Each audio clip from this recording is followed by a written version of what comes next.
এই পূর্ণিমার চাঁদ সাক্ষী থাক, আমি তোমাকে শুধু মা নয়, জীবনসঙ্গী হিসেবে চাই। গতকাল পূর্ণিমা ছিল। ছাদে গিয়েছিলাম কাপড় নামাতে। চাঁদের আলো সারা ছাদ রূপালি হয়ে আছে। ছেলে হঠাৎ ছাদে উঠে এল। মা, কি সুন্দর চাঁদ! হ্যাঁ, খুবই সুন্দর গু। দুজনেই চাঁদের দিকে তাকিয়ে দাঁড়ালাম। হঠাৎ ছেলে আমার পাশে এসে দাঁড়িয়ে বলল, মা, এই চাঁদের আলো তোমাকে আরও সুন্দর লাগছে গু। আমি হাসলাম। বাজে কথা বলিস না গি। না মা, আমি সত্য বলছি। তুমি জানো, আমি প্রতি পূর্ণিমার রাতে ছাদে এসে চাঁদের কাছে একটা ইচ্ছা প্রকাশ করি গি। কি ইচ্ছা? ছেলে আমার হাত ধরল। ইচ্ছা করি তুমি আমার স্ত্রী হও। এই পূর্ণিমার চাঁদের মতো পূর্ণ হোক আমাদের জীবন। আমার হাত তার হাত থেকে ছাড়ানোর চেষ্টা করলাম। কিন্তু সে আরও শক্ত করে ধরল। মা, আমি জানি এটা অস্বাভাবিক। কিন্তু এই চাঁদ সাক্ষী, আমি তোমাকে একজন পুরুষের মতো ভালোবাসি। চাঁদের আলো আমার মুখে পড়ছিল। ছেলের চোখেও সেই আলোর প্রতিফলন। আমি তোমাকে বিয়ে করতে চাই। আমরা এই বাড়ি ছেড়ে অন্য কোথাও চলে যাব। নতুন নাম নিয়ে, নতুন পরিচয় নিয়ে। কি তুই কি বলছিস জানিস? আমি জানি মা। কিন্তু ভালোবাসায় কোনো বাধা মানে না। এই চাঁদের মতো আমাদের ভালোবাসাও পূর্ণতা পাবে গি। রাতের হাওয়া আমার শাড়ি উড়িয়ে দিচ্ছিল। ছেলের কথা আমার কানে বাজছিল। চাঁদ দেখে আর ভালো লাগছিল না। ছাদ থেকে নেমে গেলাম। এই গল্পটি সম্পূর্ণ শুনলে আপনাদের পানি অটোমেটিক বের হয়ে যাবে, সো যত দ্রুত সম্ভব হাতের কাছে টিস্যু নিয়ে বসে পড়ো। বিছানার চাদর যেন নষ্ট না হয় সেটা সম্পূর্ণ খেয়াল রাখার অনুরোধ জানিয়ে গল্পটি এখন শুরু করব। তার আগে সর্বশেষ অনুরোধ, দয়া করে এমন পানি বের করার গল্প নিয়মিত শুনতে আমাদের চ্যানেলটি সকলেই সাবস্ক্রাইব করুন। ধন্যবাদ। হ্যালো বন্ধুরা, আমার নাম অনুপমা দাস। আমার বয়স ৩৯ বছর। আমার স্বামীর নাম সুব্রত দাস, বয়স ৫২ বছর। আমাদের ২ সন্তান, সৌমিত্র আর রিমা। সৌমিত্র ২১ বছর বয়সী, ইউনিভার্সিটিতে পড়ে। রিমা ১৪ বছর বয়সী, হাই স্কুলে যায়। আজ যে ঘটনা বলবো সেটা আমার জীবনে ঘটা সবচেয়ে রহস্যময় ও রোমাঞ্চকর অভিজ্ঞতা। মনে হচ্ছিল যেন কোনো গোয়েন্দা উপন্যাসের পাতা থেকে বেরিয়ে এসেছে বাস্তবতায়। গল্পটা শুরু হলো গত মাসের পূর্ণিমার রাতে। সেদিন আমি স্বামীর অফিসের বার্ষিক অনুষ্ঠান থেকে ফিরে এসেছিলাম রাত ১০টার সময়। সৌমিত্র আর রিমা তখন নিজেদের রুমে পড়াশোনা করছিল। স্বামী সুব্রত বাহিরে কোনো একটা জরুরি কাজে গেছেন, দেরি করে ফিরবেন বলে জানিয়ে গেছেন। আমি সন্ধ্যার শাড়ি ছেড়ে সাধারণ পোশাক পরে নিলাম। একটু বিশ্রাম নেওয়ার জন্য ব্যালকনিতে গেলাম। পূর্ণিমার চাঁদ তখন আকাশের মধ্যখানে। চাঁদের আলো সারা আঙিনা রূপালি হয়ে আছে। হঠাৎ করে আমার কানে ভেসে এল একটা অদ্ভুত আওয়াজ। মনে হলো কেউ যেন আমার নাম ডাকছে। কিন্তু স্বর চেনা লাগছে না। আওয়াজটা আসছে আমাদের বাগানের দিক থেকে। অনুপমা! অনুপমা! ঘি। আমি ব্যালকনি থেকে নিচের দিকে তাকালাম। কিন্তু কাউকে দেখলাম না। চাঁদের আলো, বাগানের গাছপালা স্পষ্ট দেখা যাচ্ছে। কিন্তু কোনো মানুষের ছায়া নেই। আবার আওয়াজ এল, অনুপমা! নিচে নেমে এসো গু। এবার মনে হলো আওয়াজটা আসছে বাগানের শেষ প্রান্তে থাকা পুরনো আমগাছটার নিচ থেকে। আমি দ্বিধায় পড়ে গেলাম। এত রাতে একা নিচে যাওয়া ঠিক হবে কিনা। কিন্তু কৌতূহল আমাকে তাড়া করতে লাগল। কে আমাকে ডাকছে এত রাতে? আর কেনই বা এমন রহস্যময় ভঙ্গিতে? আমি ধীরে ধীরে সিঁড়ি দিয়ে নেমে বাগানে গেলাম। চাঁদের আলো, চারদিক পরিষ্কার দেখা যাচ্ছে। আমগাছের দিকে এগিয়ে গেলাম। আমগাছের নিচে গিয়ে দেখি একটা পুরনো কাঠের চেয়ার রাখা আছে। চেয়ারের উপর একটা সাদা কাগজ রাখা। আমি কাগজটা হাতে নিলাম। কাগজে সুন্দর হাতের লেখায় লেখা ছিল, প্রিয় অনুপমা, তুমি যে রহস্যের সন্ধান করছো তার সূত্রপাত আজ থেকে। তোমার পরিবারের সাথে জড়িত একটি গোপন বিষয় আছে যা তুমি জানো না। যদি সত্য জানতে চাও তাহলে আগামীকাল রাত একই সময়ে এখানে আসবে। সাথে নিয়ে আসবে তোমার বিয়ের ফটো অ্যালবাম। কাগজে কোনো স্বাক্ষর ছিল না। শুধু শেষে একটা ছোট্ট চাঁদের ছবি আঁকা ছিল। আমার হাত কাঁপছিল। এ কী ধরনের রহস্য? কে জানে আমার পরিবারের ব্যাপারে? আর বিয়ের অ্যালবাম কেন চাইছে? আমি চারদিকে তাকালাম। কোথাও কেউ নেই। শুধু রাতের নিস্তব্ধতা আর চাঁদের আলো। ভয়ে ভয়ে বাড়িতে ফিরে গেলাম। সৌমিত্র আর রিমা তখনও পড়াশোনা করছে। আমি তাদের কিছু বললাম না। স্বামী সুব্রত ফিরলেন রাত 12টার সময়। আমি তাকে কিছু বলব কি না ভাবছিলাম, কিন্তু শেষ পর্যন্ত কিছু বললাম না। ভাবলাম প্রথমে দেখি কি হয়। পরদিন সারাদিন আমার মন ভালো ছিল না। বারবার মনে পড়ছিল রাতের ঘটনা। কে আমাকে ডেকেছিল? কী রহস্য আছে আমার পরিবারে? সন্ধ্যার দিকে আমি বিয়ের ফটো অ্যালবামটা বের করলাম। বহুদিন পর অ্যালবাম খুলে দেখছি। এর মধ্যে আমার আর সুব্রতের বিয়ের সব ছবি আছে। আত্মীয় স্বজনদের ছবি আছে। রাত 10টার সময় আমি আবার বাগানে গেলাম। অ্যালবাম নিয়ে গেছি। এবারও আমগাছের নিচে সেই চেয়ার রাখা। আর চেয়ারে আরেকটা কাগজ। কাগজে লেখা ছিল, তুমি এসেছ দেখে ভালো লাগল। এবার অ্যালবাম খুলে পাতা নম্বর 17 দেখো। সেই পাতার তৃতীয় ছবির দিকে মনোযোগ দাও। আমি অ্যালবাম খুলে পাতা 17 খুঁজে বের করলাম। সেই পাতায় আমাদের বিয়ের সময়কার পারিবারিক ছবি আছে। তৃতীয় ছবিতে দেখি আমি আর সুব্রত বসে আছি। আর আমাদের পিছনে দাঁড়িয়ে আছে বিভিন্ন আত্মীয় স্বজন। চাঁদের আলো ছবিটা ভালো করে দেখতে পারছিলাম না। আমি মোবাইলের টর্চ জ্বালিয়ে ছবিটা দেখলাম। হঠাৎ করে আমার চোখ আটকে গেল এক জায়গায়। ছবির একদম ডান পাশে একটু দূরে দাঁড়িয়ে আছে একজন মধ্যবয়সী মহিলা। মহিলাটার মুখ অর্ধেক ছায়ে ঢাকা। কিন্তু যতটুকু দেখা যাচ্ছে সেটা অদ্ভুত লাগছে। মহিলাটার চোখ দুটো অন্যদের থেকে ভিন্ন। চোখের দৃষ্টি সরাসরি ক্যামেরার দিকে। আর চোখের ভাব এমন যেন সে কিছু জানে যা অন্যরা জানে না। আমি ছবিটা আরও ভালো করে দেখলাম। মহিলাটাকে আমার চেনা মনে হচ্ছে। কিন্তু কোথায় দেখেছি মনে করতে পারছি না। এমন সময় আমার পিছন থেকে একটা কণ্ঠস্বর ভেসে এল, চিনতে পারছ তাকে? আমি চমকে পিছনে ঘুরে তাকালাম। দেখি একজন মহিলা দাঁড়িয়ে আছে। বয়স প্রায় 50-এর কাছাকাছি হবে। লম্বা চুল, পরনে সাদা শাড়ি। চাঁদের আলো তার মুখ স্পষ্ট দেখা যাচ্ছে। আপনি কে? আমি জিজ্ঞেস করলাম। মহিলা হাসল। আমি সেই মানুষ যাকে তুমি ছবিতে দেখছিলে গু। আমি আবার ছবির দিকে তাকালাম। সত্যিই ছবির মহিলা আর সামনের মহিলার মুখ একই রকম। তবে ছবিতে যার বয়স 40-এর কাছাকাছি, সামনের জন এখন 50-এর। কিন্তু এটা কি করে সম্ভব? বিয়েতে তো আপনাকে আমি দেখিনি গি। দেখনি? না দেখার ভান করেছ, মহিলা বলল। আমি বিভ্রান্ত হয়ে গেলাম। আমি বুঝতে পারছি না গি। মহিলা কাছে এসে বসল। অনুপমা, তুমি কি জানো তোমার স্বামীর প্রথম বিয়ে হয়েছিল? আমার মাথা ঘুরে গেল। কি বলছেন আপনি? সুব্রতের প্রথম বিয়ে? এ কী ধরনের কথা? আমি সুব্রতের প্রথম স্ত্রী। আমার নাম প্রীতিলতা গু। মনে হলো যেন মাটি আমার পায়ের নিচ থেকে সরে যাচ্ছে। আমি চেয়ারে বসে পড়লাম। এটা হতে পারে না। সুব্রত আমাকে বলেছে আমিই তার প্রথম স্ত্রী গো। তাহলে সে মিথ্যা বলেছে। আমাদের বিয়ে হয়েছিল আজ থেকে 25 বছর আগে। তোমাদের বিয়ের 3 বছর আগে গু। আমার মনে হচ্ছিল স্বপ্ন দেখছি। কিন্তু আপনি কোথায় ছিলেন এতদিন? কেন আমার সামনে আসেননি? প্রীতিলতা দীর্ঘশ্বাস ফেল। এটা একটা লম্বা গল্প। আমি আর সুব্রতের মধ্যে কিছু সমস্যা হয়েছিল। তারপর আমি এই শহর ছেড়ে চলে গিয়েছিলাম। অন্য শহরে গিয়ে নতুন করে জীবন শুরু করেছিলাম গো। তাহলে এখন কেন ফিরে এসেছেন? কারণ আমার মেয়ে। আমি আর সুব্রতের একটা মেয়ে আছে। তার নাম ঈশিতা। তার বয়স এখন 23 বছর। আমার চোখের সামনে অন্ধকার নেমে এল। মেজে? সুব্রতের আরও একটা মেয়ে? হ্যাঁ। আর এখন সেই মেয়ের কিছু সমস্যা হয়েছে। তার চিকিৎসার জন্য তার বাবার সাহায্য দরকার। আমি কিছুক্ষণ কিছু বলতে পারলাম না। এত বড় একটা সত্য আমার কাছে লুকিয়ে রেখেছে সুব্রত। তার আরও একটা স্ত্রী আছে, আরও একটা মেয়ে আছে। আপনি কি প্রমাণ দিতে পারবেন যে আপনার কথা সত্যি? প্রীতিলতা তার ব্যাগ থেকে একটা ফাইল বের করল। এখানে আমাদের বিয়ের সার্টিফিকেট আছে। ঈশিতার জন্ম সার্টিফিকেট আছে। আর আছে আমাদের বিয়ের কিছু ছবি। আমি ফাইল খুলে দেখলাম। সত্যিই সুব্রতের সাথে প্রীতিলতার বিয়ের কাগজপত্র আছে। ঈশিতার জন্ম সার্টিফিকেটে বাবার নাম সুব্রত দাস লেখা। আর ছবিতে দেখি অনেক তরুণ সুব্রত। তার সাথে এই প্রীতিলতা, তবে অনেক কম বয়সে। দুজনেই খুব খুশি দেখাচ্ছে। কিন্তু আপনারা ডিভোর্স নিয়েছিলেন? না, ডিভোর্স নিইনি।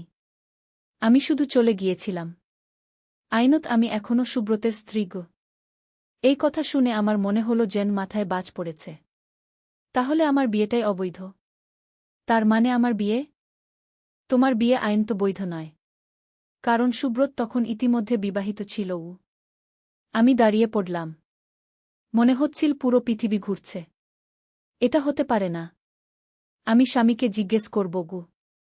অবশ্যই জিজ্ঞেস করো। কিন্তু তার আগে একটা কথা বলি। আমি তোমাদের সংসার ভাঙতে চাই না। আমি শুধু চাই আমার মেয়ের চিকিৎসার জন্য সুব্রত কিছু সাহায্য করুক। কী ধরনের সাহায্য? ঈশিতার কিডনিতে সমস্যা হয়েছে। তার একটা কিডনি ট্রান্সপ্ল্যান্ট দরকার। আর সুব্রতের কিডনি ম্যাচ করে। আমি চাই সে তার মেয়েকে একটা কিডনি দিক। আমার মাথা ঝিমঝিম করতে লাগল। এতসব কিছু একসাথে। প্রথম স্ত্রী, আরেকটা মেয়ে, কিডনি ট্রান্সপ্ল্যান্ট। আমি এখন আর কিছু ভাবতে পারছি না। আমাকে একটু সময় দিন। প্রীতিলতা দাঁড়িয়ে উঠল। আমি তোমাকে 3 দিন সময় দিচ্ছি।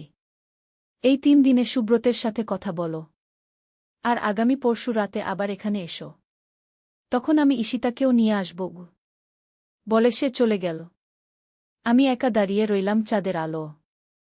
ভোর হওয়া পর্যন্ত আমার ঘুম হল না। সুব্রত কি সত্যি আমার কাছে এত বড় একটা সত্য লুকিয়ে রেখেছে? তার কি সত্যি আরেকটা স্ত্রী আর মেয়ে আছে? পরদিন সকালে আমি সুব্রতকে জিজ্ঞেস করার কথা ভাবছিলাম। কিন্তু কি করে জিজ্ঞেস করব? হঠাৎ করে এসে বলব যে তোমার প্রথম স্ত্রীর সাথে আমার দেখা হয়েছে? দুপুরে সুব্রত অফিস থেকে ফিরে এসেছে। আমি তাকে বললাম, আমার সাথে একটু কথা আছে কি? কি কথা? সে জিজ্ঞেস করল। আমি সরাসরি বলার সাহস পেলাম না। তাই ঘুরিয়ে বললাম, তোমার বিয়ের আগে কোনো সম্পর্ক ছিল? সুব্রত একটু অবাক হল। এ ধরনের প্রশ্ন কেন হঠাৎ? শুধু জানতে চাইছি গু। না, কোনো সম্পর্ক ছিল না। তুমিই আমার প্রথম ঘ। আমি দেখলাম সে সরাসরি মিথ্যা বলছে। তার চোখে কোনো বিচলিত ভাব নেই। তুমি নিশ্চিত? কখনো বিয়ের কথাবার্তা হয়নি? অনুপমা, এসব কি? হঠাৎ করে এ ধরনের প্রশ্ন কেন করছ? আমি বুঝলাম এভাবে সত্য বের করা যাবে না। কিছু না, শুধু এমনি। রাতে আমি আবার বাগানে গেলাম। এবার প্রীতিলতা ঈশিতাকে নিয়ে এসেছে। ঈশিতাকে দেখে আমার চোখ ছানাবড়া হয়ে গেল। মেয়েটি দেখতে হুবহু সৌমিত্রর মতো।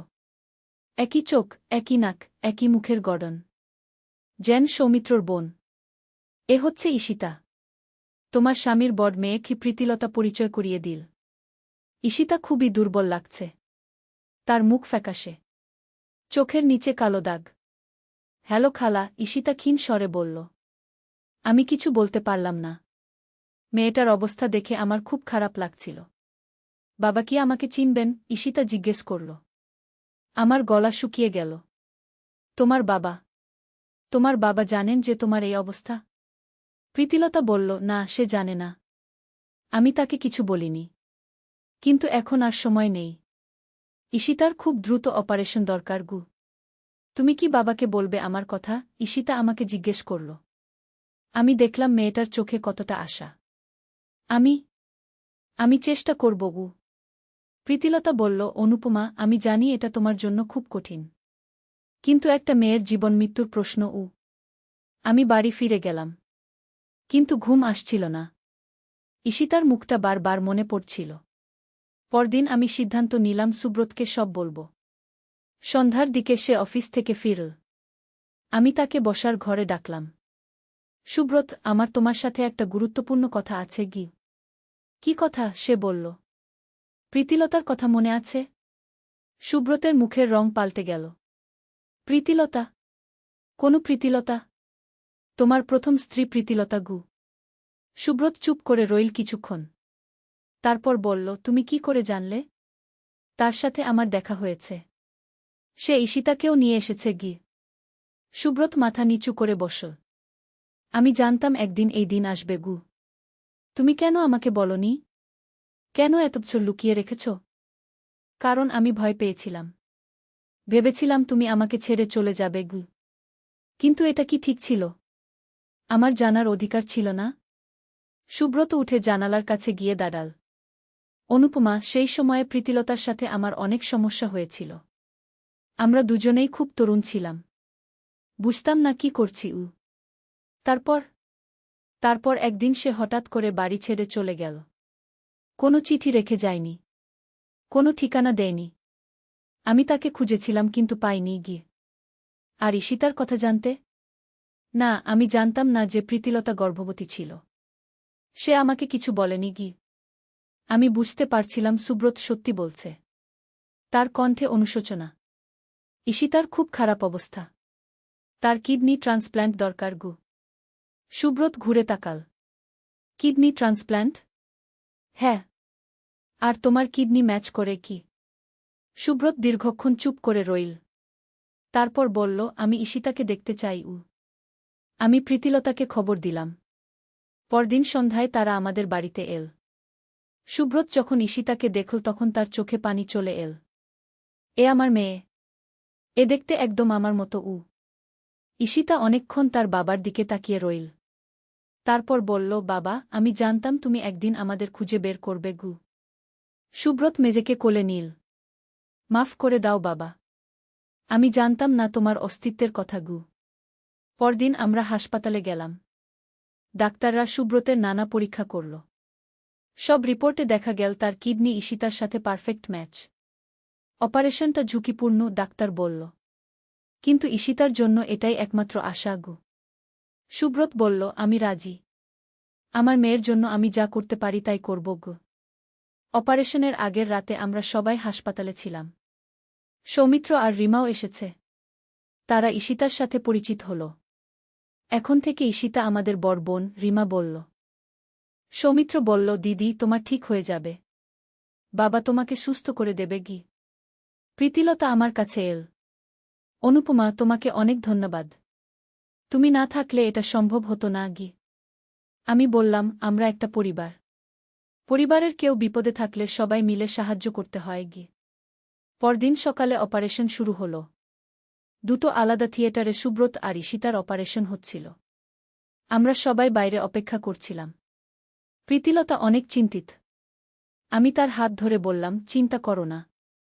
সব ঠিক হয়ে যাবে। 6 ঘন্টা পর ডাক্তার বেরিয়ে এল। অপারেশন সফল হয়েছে। দুজনেই ভালো আছে গি। আমরা সবাই খুশিতে আত্মহারা হয়ে গেলাম। কয়েক সপ্তাহ পর সুব্রত আর ঈশিতা দুজনেই পুরোপুরি সুস্থ হয়ে গেল। ঈশিতার মুখে আবার হাসি ফিরে এল। একদিন প্রীতিলতা আমাদের বাড়িতে এল। সে বলল, অনুপমা, আমি এই শহর ছেড়ে চলে যেতে চাই। ঈশিতাও চায়। কেন? তোমরা এখানেই থাকো গো। না, এটা ঠিক হবে না। তোমাদের সংসারে আমরা সমস্যা হয়ে দাঁড়াব। আমি বললাম, তোমরা কোনো সমস্যা নও। আমরা সবাই একসাথে থাকতে পারি গিয়ে। কিন্তু প্রীতিলতা তার সিদ্ধান্তে অটল রইল। কয়েকদিন পর সে আর ঈশিতা আমেরিকা চলে গেল।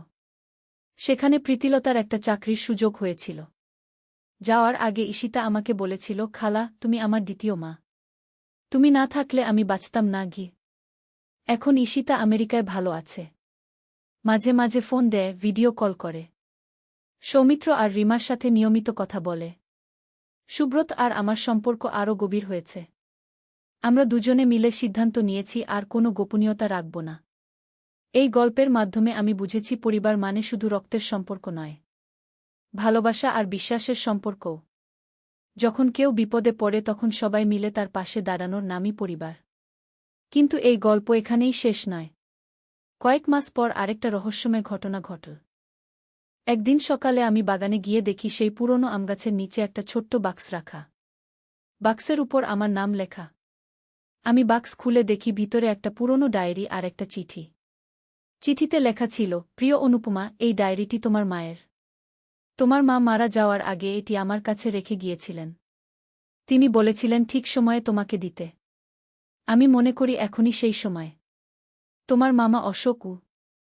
কিন্তু আমার তো কোনো মামা অশোক নেই। আমার মায়েরও কোনো ভাই ছিল না। আমি ডায়েরি খুলে পড়তে শুরু করলাম। প্রথম পাতাতেই আমার মায়ের হাতের লেখায় লেখা, আমার প্রিয় মেয়ে অনুপমা, যখন তুমি এই ডায়েরি পড়বে তখন হয়তো আমি আর এই পৃথিবীতে থাকব না। কিন্তু কিছু সত্য তোমার জানা দরকার। আমার হাত কাঁপছিল। মায়ের আর কি গোপন কথা আছে?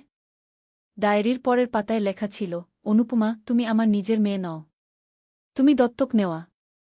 তোমার আসল মা আমার সবচেয়ে প্রিয় বন্ধু ছিল। তার নাম ছিল মালতী। আমার মাথা ঝিমঝিম করতে লাগল। আমি দত্তক নেওয়া? এটা হতে পারে না। ডায়েরিতে আরও লেখা ছিল, মালতী একটি গোপন প্রেমের সম্পর্কে জড়িয়ে পড়েছিল। তার সন্তান হওয়ার পর সেই ব্যক্তি তাকে ছেড়ে চলে গেল। মালতী খুবই অসুস্থ ছিল। সে আমাকে অনুরোধ করেছিল তোমার দেখভাল করার জন্য। আমি আর পড়তে পারছিলাম না। এতসব কিছু একসাথে। প্রথমে স্বামীর গোপন বিয়ে, তারপর নিজের জন্মের সত্য। আমি ডায়েরি নিয়ে ঘরে গেলাম। সুব্রত অফিসে গেছে। সৌমিত্র আর রিমা স্কুল কলেজে। আমি আবার ডায়েরি খুলে পড়তে শুরু করলাম। মায়ের লেখায় আরও জানলাম, তোমার আসল বাবার নাম দেবব্রত সেন। সে তখন একটি বিশ্ববিদ্যালয়ে পড়াত। খুবই সুদর্শন আর মেধাবী ছিল। কিন্তু চরিত্রে দুর্বল ছিল। মালতী তাকে অনেক ভালোবাসত। কিন্তু যখন সে জানতে পারল মালতী গর্ভবতী, তখন সে পালিয়ে গেল। শুনেছি সে বিদেশে চলে গেছে। তোমার জন্মের সময় মালতী খুবই দুর্বল ছিল। তুমি জন্মানোর ৩ দিন পর সে মারা যায়। আমার চোখ দিয়ে পানি পড়ছিল। আমার আসল মা মারা গেছেন আমাকে জন্ম দেওয়ার ৩ দিন পরেই। ডায়েরিতে আরও লেখা ছিল, আমি আর তোমার বাবা তোমাকে নিজের সন্তানের মতো ভালোবেসেছি। কখনো বুঝতে দিইনি যে তুমি দত্তক। কিন্তু মনে করেছি একদিন তোমার সত্য জানা উচিতকে। তোমার আসল বাবা দেবব্রত এখন কোথায় আছে জানি না। তবে শুনেছি সে এখন দেশে ফিরে এসেছে। হয়তো তুমি চাইলে তাকে খুঁজে বের করতে পারবে। আমি ডায়েরি বন্ধ করে দিলাম। এত রহস্য, এত গোপনীয়তা। কেন আমার জীবনে এতসব জটিলতা? সন্ধ্যায় সুব্রত এল। আমি তাকে ডায়েরির কথা বললাম। তুমি কি করতে চাও? সুব্রত জিজ্ঞেস করল। আমি জানি না। একদিকে কৌতূহল, অন্যদিকে ভয়। তোমার আসল বাবার খোঁজ নেবে? আমি কিছুক্ষণ ভেবে বললাম, হ্যাঁ, আমি তাকে খুঁজে বের করতে চাই। অন্তত একবার দেখতে চাই কেমন মানুষ আমার জন্ম দিয়েছে। পরদিন আমি স্থানীয় পত্রিকায় একটি বিজ্ঞাপন দিলাম, দেবব্রত সেন, যিনি ৩০ বছর আগে বিশ্ববিদ্যালয়ে পড়াতেন, তার সন্ধান করা হচ্ছে। পারিবারিক কারণে জরুরি। কয়েকদিন কোনো সাড়া পেলাম না। তারপর একদিন একটি ফোন এল। আমি দেবব্রত সেনের সাথে কথা বলতে চাই, আমি বললাম। আমি দেবব্রত। আপনি কে? আমার গলা শুকিয়ে গেল। আমি অনুপমা। মালতীর মেয়ে। ওপাশে লম্বা নিস্তব্ধতা। তারপর কাপা কণ্ঠে বলল, মালতীর মেয়ে? তুমি বেঁচে আছো? হ্যাঁ, আমি বেঁচে আছি। আর আমি জানতে চাই কেন তুমি আমার মাকে একা ছেড়ে গিয়েছিলে। আমি তোমাদের সাথে দেখা করতে চাই। তোমরা কোথায় থাকো? আমি আমাদের ঠিকানা দিলাম। পরদিন দেবব্রত আমাদের বাড়িতে এল। একজন ষাটের কোঠায় মানুষ। চুল পাকা, কিন্তু চোখে এখনও তারুণ্য। তুমি দেখতে হুবহু তোমার মায়ের মতো, সে বলল। আমি তার দিকে তাকিয়ে রইলাম। এই মানুষটি আমার আসল বাবা। কেন তুমি আমাদের ছেড়ে গিয়েছিলে? আমি জিজ্ঞেস করলাম। দেবব্রত মাথা নিচু করে বসল। আমি কাপুরুষ ছিলাম। সেই বয়সে আমি দায়িত্ব নিতে ভয় পেয়েছিলাম। তুমি জানতে যে আমার মা মারা গেছেন? হ্যাঁ, পরে জেনেছিলাম। আমি খুব অনুতপ্ত। আর আমার খোঁজ নিতে মনে হয়নি? হয়েছে। অনেকবার হয়েছে। কিন্তু সাহস পাইনি। ভেবেছি তোমার নিশ্চয় ভালো পরিবার হয়েছে। আমি গিয়ে সেটা নষ্ট করব কেন? আমি বুঝতে পারছিলাম দেবব্রত সত্যি অনুতপ্ত। কিন্তু তাতে আমার মনের ব্যথা কমছিল না। তুমি এখন কি করো? আমি জিজ্ঞেস করলাম। আমি একটা প্রকাশনা সংস্থার মালিক। বই প্রকাশ করি। পরিবার? আমি বিয়ে করিনি। তোমাদের ছেড়ে যাওয়ার পর আর কোনো সম্পর্কে জড়াইনি। আমি অবাক হলাম। কেন? কারণ আমি নিজেকে ক্ষমা করতে পারিনি। মালতী আর তোমার প্রতি যে অন্যায় করেছি, সেই অপরাধবোধ আমাকে সারা জীবন তাড়া করেছে। এই কথা শুনে আমার মনে কিছুটা দয়া হল। তুমি এখন কি চাও? আমি জিজ্ঞেস করলাম। আমি চাই তুমি আমাকে ক্ষমা করো।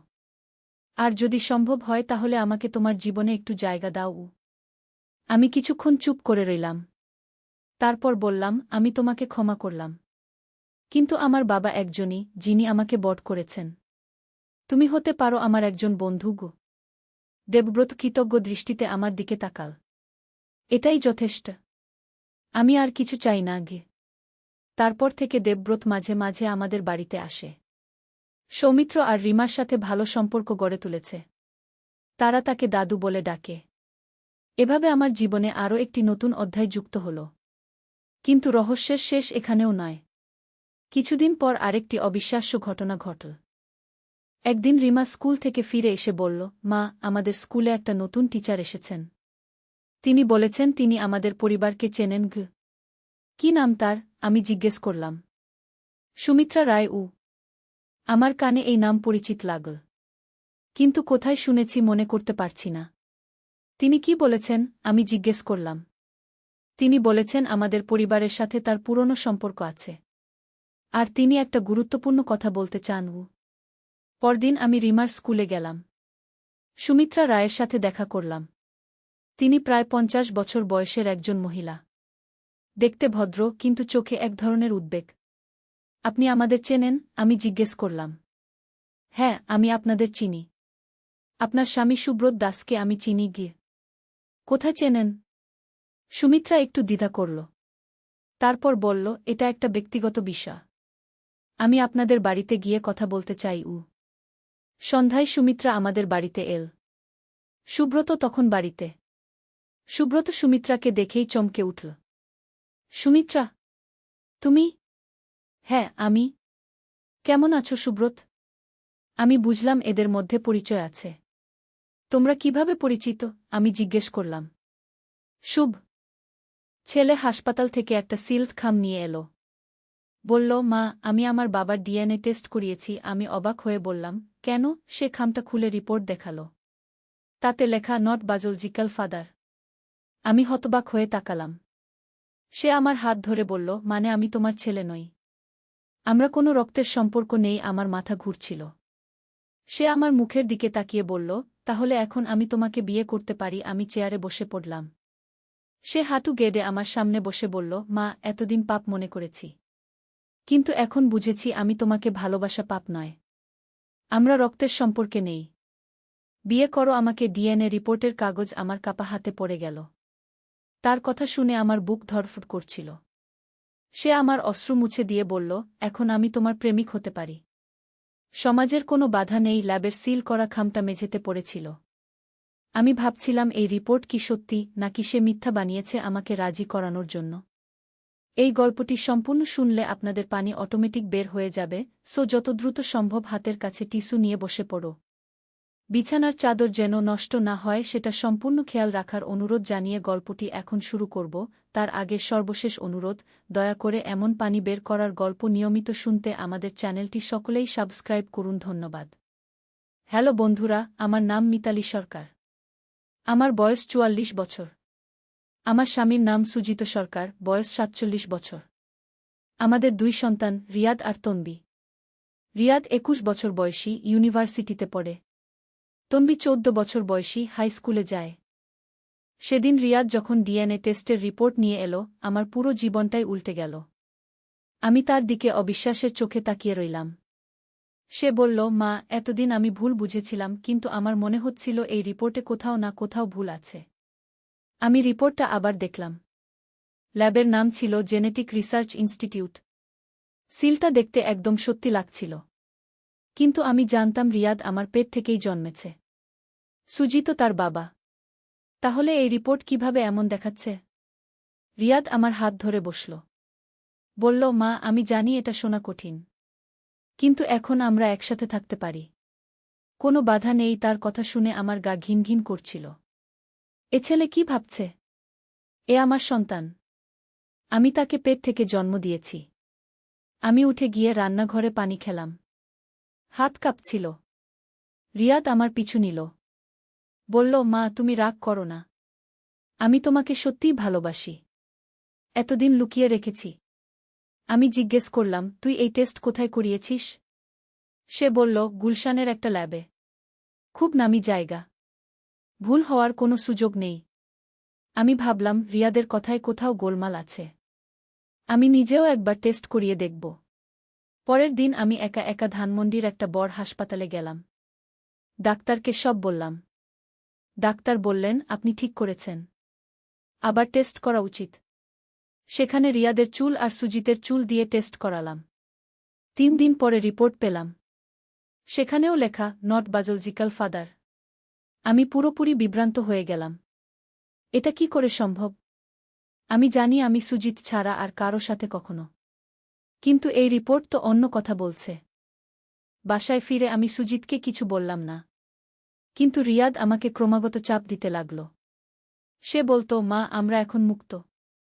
আমরা যা চাই তাই করতে পারি। তার কথা শুনে আমার গা বমি আসত। একদিন তনবি স্কুল থেকে ফিরে বলল, মা, রিয়াদ ভাই খুব অদ্ভুত আচরণ করছে। সে আমার সাথে কথা বলে না। আর তোমার দিকে এমনভাবে তাকায় যেন। আমি বললাম, যেন কি? তনবি বলল, যেন তুমি তার প্রেমিকা। আমার পুরো শরীর কেঁপে উঠল। এমনকি তনবিও বুঝতে পারছে রিয়াদের অস্বাভাবিক আচরণ। সেদিন রাতে সুজিত অফিস থেকে দেরিতে ফিরল। আমি তাকে সব বললাম। রিয়াদের ডিএনএ টেস্ট, তার অদ্ভুত প্রস্তাব, সবকিছু। সুজিত প্রথমে অবিশ্বাসের সাথে শুনল। তারপর রেগে গেল। বলল, এ ছেলে পাগল হয়ে গেছে। আমি তাকে ঠিক করে দেব। আমি বললাম, না, তার আগে আমরা নিজেরা আরও তদন্ত করি। হয়তো এই রিপোর্টে কোনো গোলমাল আছে। আমরা ঠিক করলাম গোপনে একটা প্রাইভেট ইনভেস্টিগেটর ভাড়া করব। তার নাম আলতাফ হোসেন, অভিজ্ঞ গোয়েন্দা। আমরা তাকে সব খুলে বললাম। আলতাফ ভাই বললেন, এই ধরনের কেস আমি আগেও দেখেছি। কখনো রিপোর্ট জাল হয়, কখনো হাসপাতালে ভুল হয়। আর কখনো আরও বড় কোনো রহস্য থাকে। তিনি বললেন, রিয়াদের সব কার্যকলাপ খেয়াল রাখতে। সে কোথায় যায়, কার সাথে মেশে, কি করে, সব। আমি লক্ষ্য করলাম রিয়াদ প্রায় বাইরে যায়। ফিরে এসে খুশি খুশি থাকে। একদিন আমি তার পিছু নিলাম। দেখলাম সে উত্তরার একটা বাড়িতে গিয়েছে। সেখানে একটা মেয়ে আছে। বয়স হয়তো 23-24। খুব সুন্দরী। আমি আলতাফ ভাইকে জানালাম। তিনি সেই মেয়েটার খোঁজ নিলেন। জানা গেল মেয়েটার নাম রুমানা। সে একটা ল্যাবে কাজ করে। আলতাফ ভাই আরও গভীরে গিয়ে খোঁজ নিলেন। জানা গেল রুমানা জেনেটিক রিসার্চ ইনস্টিটিউটে কাজ করে। ঠিক সেই ল্যাব যেখানে রিয়াদ প্রথম ডিএনএ টেস্ট করিয়েছিল। এবার পুরো ছবিটা পরিষ্কার হতে শুরু করল। রিয়াদ এই রুমানার সাথে পরিচিত হয়েছে। হয়তো প্রেম। আর রুমানা তাকে ভুয়া রিপোর্ট বানিয়ে দিয়েছে যাতে সে আমার কাছে এই অশব্দ প্রস্তাব নিয়ে আসতে পারে। কিন্তু এখনও একটা রহস্য বাকি ছিল। আমি যে দ্বিতীয়বার ধানমন্ডির হাসপাতালে টেস্ট করিয়েছি সেটাতেও তো একই ফলাফল এসেছিল। আলতাফ ভাই সেই হাসপাতালেও খোঁজ নিলেন। জানা গেল রিয়াদ সেখানেও গিয়েছিল আমার টেস্ট করানোর একদিন আগে। ল্যাব টেকনিশিয়ানের সাথে কথা বলেছে। কিছু টাকা দিয়েছে। এতে বোঝা গেল রিয়াদ সেখানেও রিপোর্ট পরিবর্তন করিয়েছে। সে জানত আমি দ্বিতীয়বার টেস্ট করাব। তাই আগে থেকেই ব্যবস্থা করে রেখেছিল। এবার আমার রাগ চরমে পৌঁছাল। রিয়াদ এত বড় একটা ষড়যন্ত্র করেছে শুধু আমাকে তার অসভ্য প্রস্তাবে রাজি করানোর জন্য। সেদিন সন্ধ্যায় রিয়াদ বাসায় ফিরল। আমি আর সুজিত তার জন্য অপেক্ষা করছিলাম। তনবিকে তার বান্ধবীর বাসায় পাঠিয়ে দিয়েছিলাম। রিয়াদ ঘরে ঢুকতেই সুজিত তাকে জোরে একটা চড় মারল। শালা, তোর এত বড় সাহস! তোর মায়ের সাথে এমন কথা বলিস? রিয়াদ অবাক হয়ে গেল। বলল, কি হয়েছে বাবা? আমি তো ডিএনএ রিপোর্ট দেখিয়েছি। আমরা রক্তের সম্পর্কে নেই।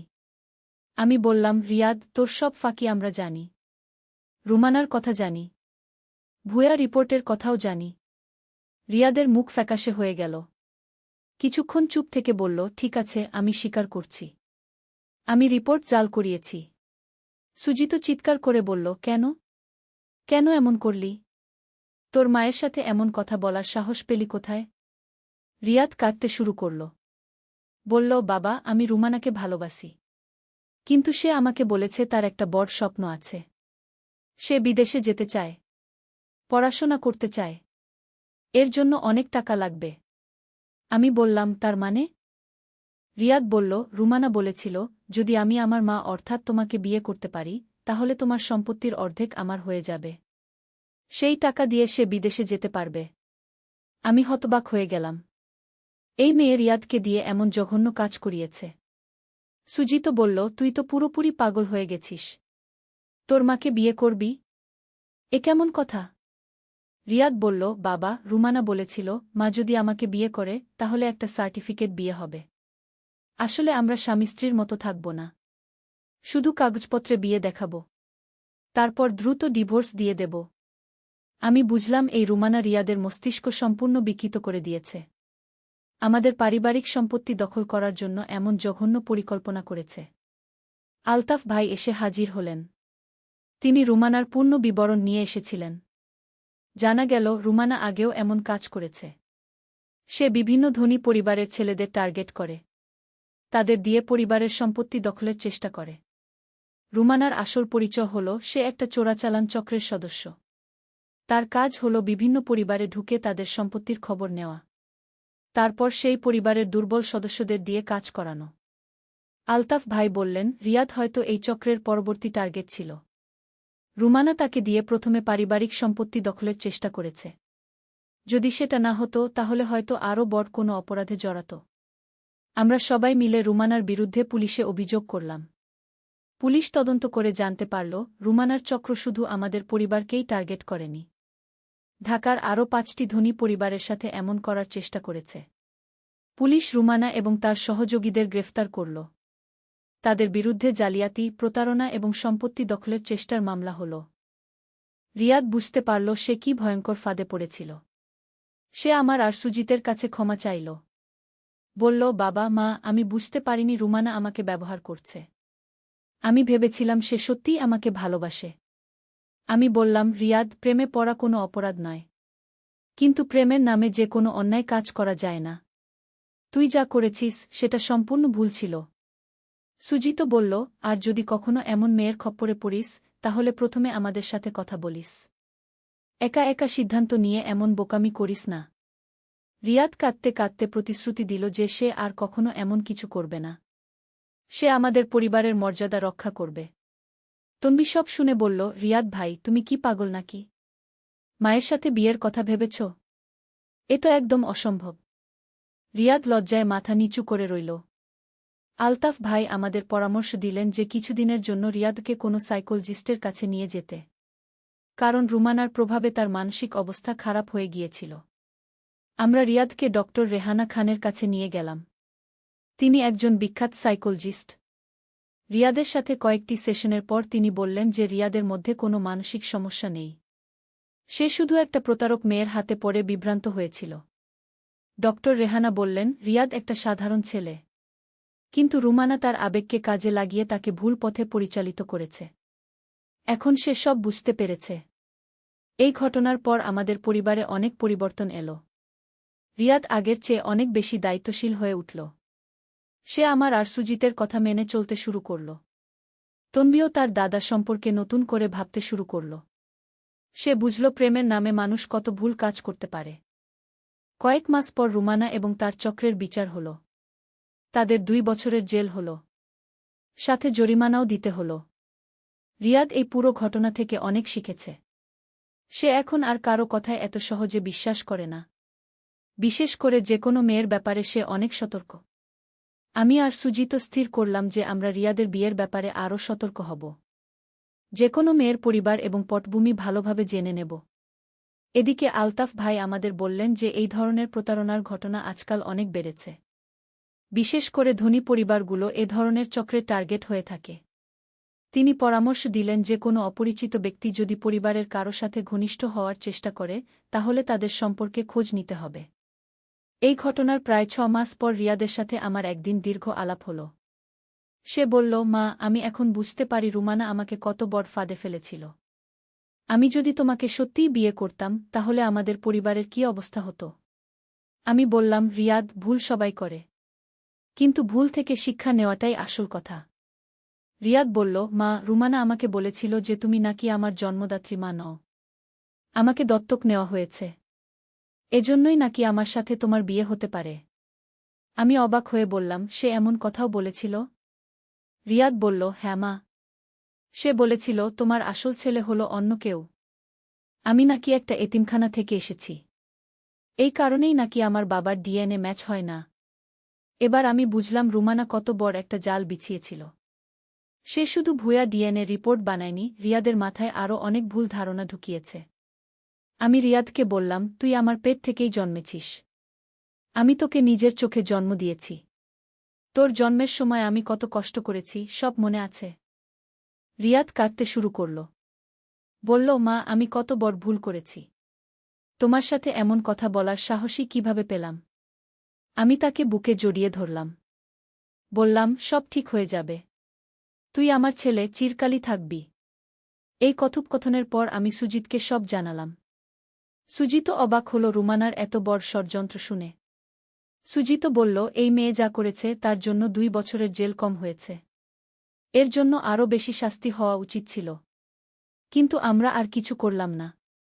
আমরা চেয়েছিলাম এই পুরো ব্যাপারটা ভুলে গিয়ে নতুন করে শুরু করতে। রিয়াদ এরপর থেকে পড়াশোনায় মন দিল। সে আগের চেয়ে অনেক ভালো ছাত্র হয়ে উঠল। তার ইউনিভার্সিটির রেজাল্টও ভালো আসতে শুরু করল। তনবি একদিন আমাকে বলল, মা, রিয়াদ ভাই এখন অনেক ভালো হয়েছে। সে আর আগের মতো অদ্ভুত আচরণ করে না। আমি বুঝলাম তনবিও এই পরিবর্তন লক্ষ্য করেছে। এই ঘটনার প্রায় 1 বছর পর একদিন আলতাফ ভাই আমাদের বাসায় এলেন। তিনি জানালেন যে রুমানার চক্রের আরও কিছু সদস্যকে গ্রেফতার করা হয়েছে। এরা বিভিন্ন জেলায় এই ধরনের কাজ করত। আলতাফ ভাই বললেন, আপনাদের কেসের কারণে পুলিশ এই পুরো চক্রের খোঁজ পেয়েছে। অনেক পরিবার রক্ষা পেয়েছে। আমি খুশি হলাম যে আমাদের অভিযোগের কারণে অন্যরাও রক্ষা পেয়েছে। রিয়াদ এখন ইউনিভার্সিটির শেষ বর্ষে পড়ে। তার পড়াশোনা শেষ হলে আমরা তার জন্য ভালো একটা মেয়ে খোঁজ করব। এবার আমরা অনেক সতর্কতার সাথে মেয়ে পছন্দ করব। তনবিও এখন ক্লাস 9-এ পড়ে। সে একটা ভালো মেয়ে। পড়াশোনায় ভালো, আচার ব্যবহারও সুন্দর। সুজিত বলে, এই ঘটনার পর আমাদের পরিবার আরও শক্তিশালী হয়েছে। আমরা একে অপরকে আরও ভালোভাবে বুঝতে পারি। আমিও তাই মনে করি। এই কঠিন সময়ে আমরা সবাই একসাথে ছিলাম। এজন্য আমরা সমস্যার সমাধান করতে পেরেছি। কিন্তু এই পুরো ঘটনায় একটা জিনিস আমার মনে প্রশ্ন জাগা। রিয়াদ কিভাবে এতটা সহজে রুমানার কথায় বিশ্বাস করল? একটা ছেলে তার মায়ের সাথে বিয়ের কথা ভাবতে পারে কি করে? আমি এই ব্যাপারে ডক্টর রেহানার সাথে আলোচনা করেছিলাম। তিনি বলেছিলেন যে কিছু মানুষ অন্যদের মানসিক দুর্বলতা বুঝে সেটা কাজে লাগা। রুমানা রিয়াদের ভালোবাসার আকুলতা বুঝে সেটা নিজের স্বার্থে ব্যবহার করেছে। ডক্টর রেহানা আরও বলেছিলেন, যুবকরা প্রেমে পড়লে অনেক সময় যুক্তি হারিয়ে ফেলে। তারা প্রেমিকার যে কোনো কথাই সত্য মনে করে। এই ব্যাখ্যা শুনে আমার একটু স্বস্তি হয়েছিল। অন্তত রিয়াদের মানসিক কোনো সমস্যা নেই। আজ যখন আমি এই পুরো ঘটনার কথা ভাবি, তখন মনে হয় আমাদের খুব ভাগ্য ভালো ছিল। আমরা সময়মতো রুমানার আসল চেহারা বুঝতে পেরেছিলাম। যদি আমরা আরও দেরি করতাম, তাহলে হয়তো রুমানার চক্র আমাদের পরিবারের আরও বেশি ক্ষতি করতে পারত। হয়তো আমাদের সম্পত্তি দখল করে নিত। অথবা আরও বড় কোনো অপরাধে জড়িয়ে দিত। এখন আমাদের পরিবার শান্তিতে আছে। রিয়াদ তার ভুল বুঝতে পেরেছে। সে একটা ভালো ছেলে হিসেবে নিজেকে প্রতিষ্ঠিত করার চেষ্টা করছে। আমি মাঝে মাঝে ভাবি, রুমানা কেমন একটা মেয়ে ছিল। কিভাবে একটা মেয়ে এত বড় একটা ষড়যন্ত্র করতে পারে? কিভাবে সে একটা পরিবারকে ভেঙে দেওয়ার পরিকল্পনা করতে পারে? হয়তো তার নিজের জীবনে কোনো সমস্যা ছিল। হয়তো পারিবারিক অভাব ছিল। কিন্তু তার মানে এই নয় যে সে অন্যদের পরিবার নষ্ট করবে। যাই হোক, এখন আর সেসব ভেবে লাভ নেই। রুমানা তার কাজের জন্য শাস্তি পেয়েছে। আমাদের পরিবার রক্ষা পেয়েছে। এটাই যথেষ্ট। রিয়াদ এখন মাঝে মাঝে বলে, মা, আমি যদি তোমাদের কথা না শুনে রুমানার সাথে পালিয়ে যেতাম, তাহলে আমার জীবনটা নষ্ট হয়ে যেত। আমি বলি, ভুল করা মানুষের স্বভাব। কিন্তু ভুল থেকে শিক্ষা নিতে পারাটাই বুদ্ধিমানের কাজ। সুজিত এখন রিয়াদের ব্যাপারে নিশ্চিন্ত। সে বলে, রিয়াদ এখন একটা পরিপক্ক ছেলে। সে আর এমন ভুল করবে না। তনবি তার দাদার এই পরিবর্তন দেখে খুশি। সে বলে, রিয়াদ ভাই এখন অনেক ভালো। আমরা আবার আগের মতো ভাইবোনের সম্পর্ক ফিরে পেয়েছি। এই পুরো ঘটনা আমাদের পরিবারে একটা বার্তা দিয়ে গেছে। যে কোনো সমস্যায় আমরা একসাথে দাঁড়াতে হবে। একা একা সিদ্ধান্ত নিয়ে কাজ করলে বিপদ হতে পারে। আর সবচেয়ে বড় কথা, যে কোনো নতুন মানুষের সাথে সম্পর্ক গড়ার আগে তাদের সম্পর্কে ভালোভাবে জানতে হবে। বিশেষ করে যারা খুব তাড়াহুড়ো করে ঘনিষ্ঠ হওয়ার চেষ্টা করে, তাদের ব্যাপারে সতর্ক থাকতে হবে। আজ আমি এই গল্প আপনাদের বলার কারণ হল, আপনারাও যেন এ ধরনের প্রতারণার হাত থেকে সাবধান থাকেন। আজকালকার জমানায় অনেক ধরনের চোরবাটপার আছে। তারা মানুষের আবেগকে কাজে লাগিয়ে তাদের ঠকায়। আমাদের মতো যারা একটু সচ্ছল তাদের বিশেষ করে সতর্ক থাকতে হবে। কারণ এ ধরনের চক্র সবসময় ধনী পরিবারগুলোকেই টার্গেট করে। আর পরিবারের ছেলে মেয়েদের বোঝাতে হবে যে প্রেম ভালোবাসা করা কোনো খারাপ কাজ নয়। কিন্তু প্রেমের নামে যে কোনো অন্যায় কাজ করা যাবে না। আমাদের রিয়াদের মতো যদি কোনো ছেলে মেয়ে ভুল পথে চলে যায় তাহলে তাদের সাথে রাগ না করে ধৈর্য ধরে কথা বলতে হবে। তাদের বোঝাতে হবে কোনটা ঠিক আর কোনটা ভুল। সবশেষে বলবো, পরিবার হলো আমাদের সবচেয়ে বড় সম্পদ। এই পরিবারের বন্ধন রক্ষা করা আমাদের সকলের দায়িত্ব। যে কোনো সমস্যায় আমরা একসাথে থাকলে কোনো শক্তিই আমাদের ভাঙতে পারবে না। আর আমাদের এই অভিজ্ঞতা থেকে যদি একজন পরিবারও রক্ষা পায় তাহলে আমি মনে করব আমার এই গল্প বলাটা সার্থক হয়েছে। ধন্যবাদ সবাইকে। আল ফাতেহ, বিজয়ীর গল্প। একটি ইসলামিক সাহসিকতার কাহিনী।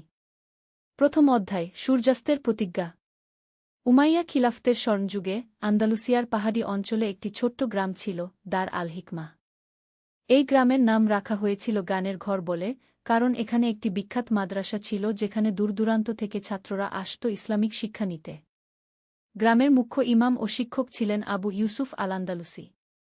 তার বয়স 60 পেরিয়েছে, কিন্তু তার দৃষ্টি তীক্ষ্ণ, হৃদয় পবিত্র এবং জ্ঞান অগাধ।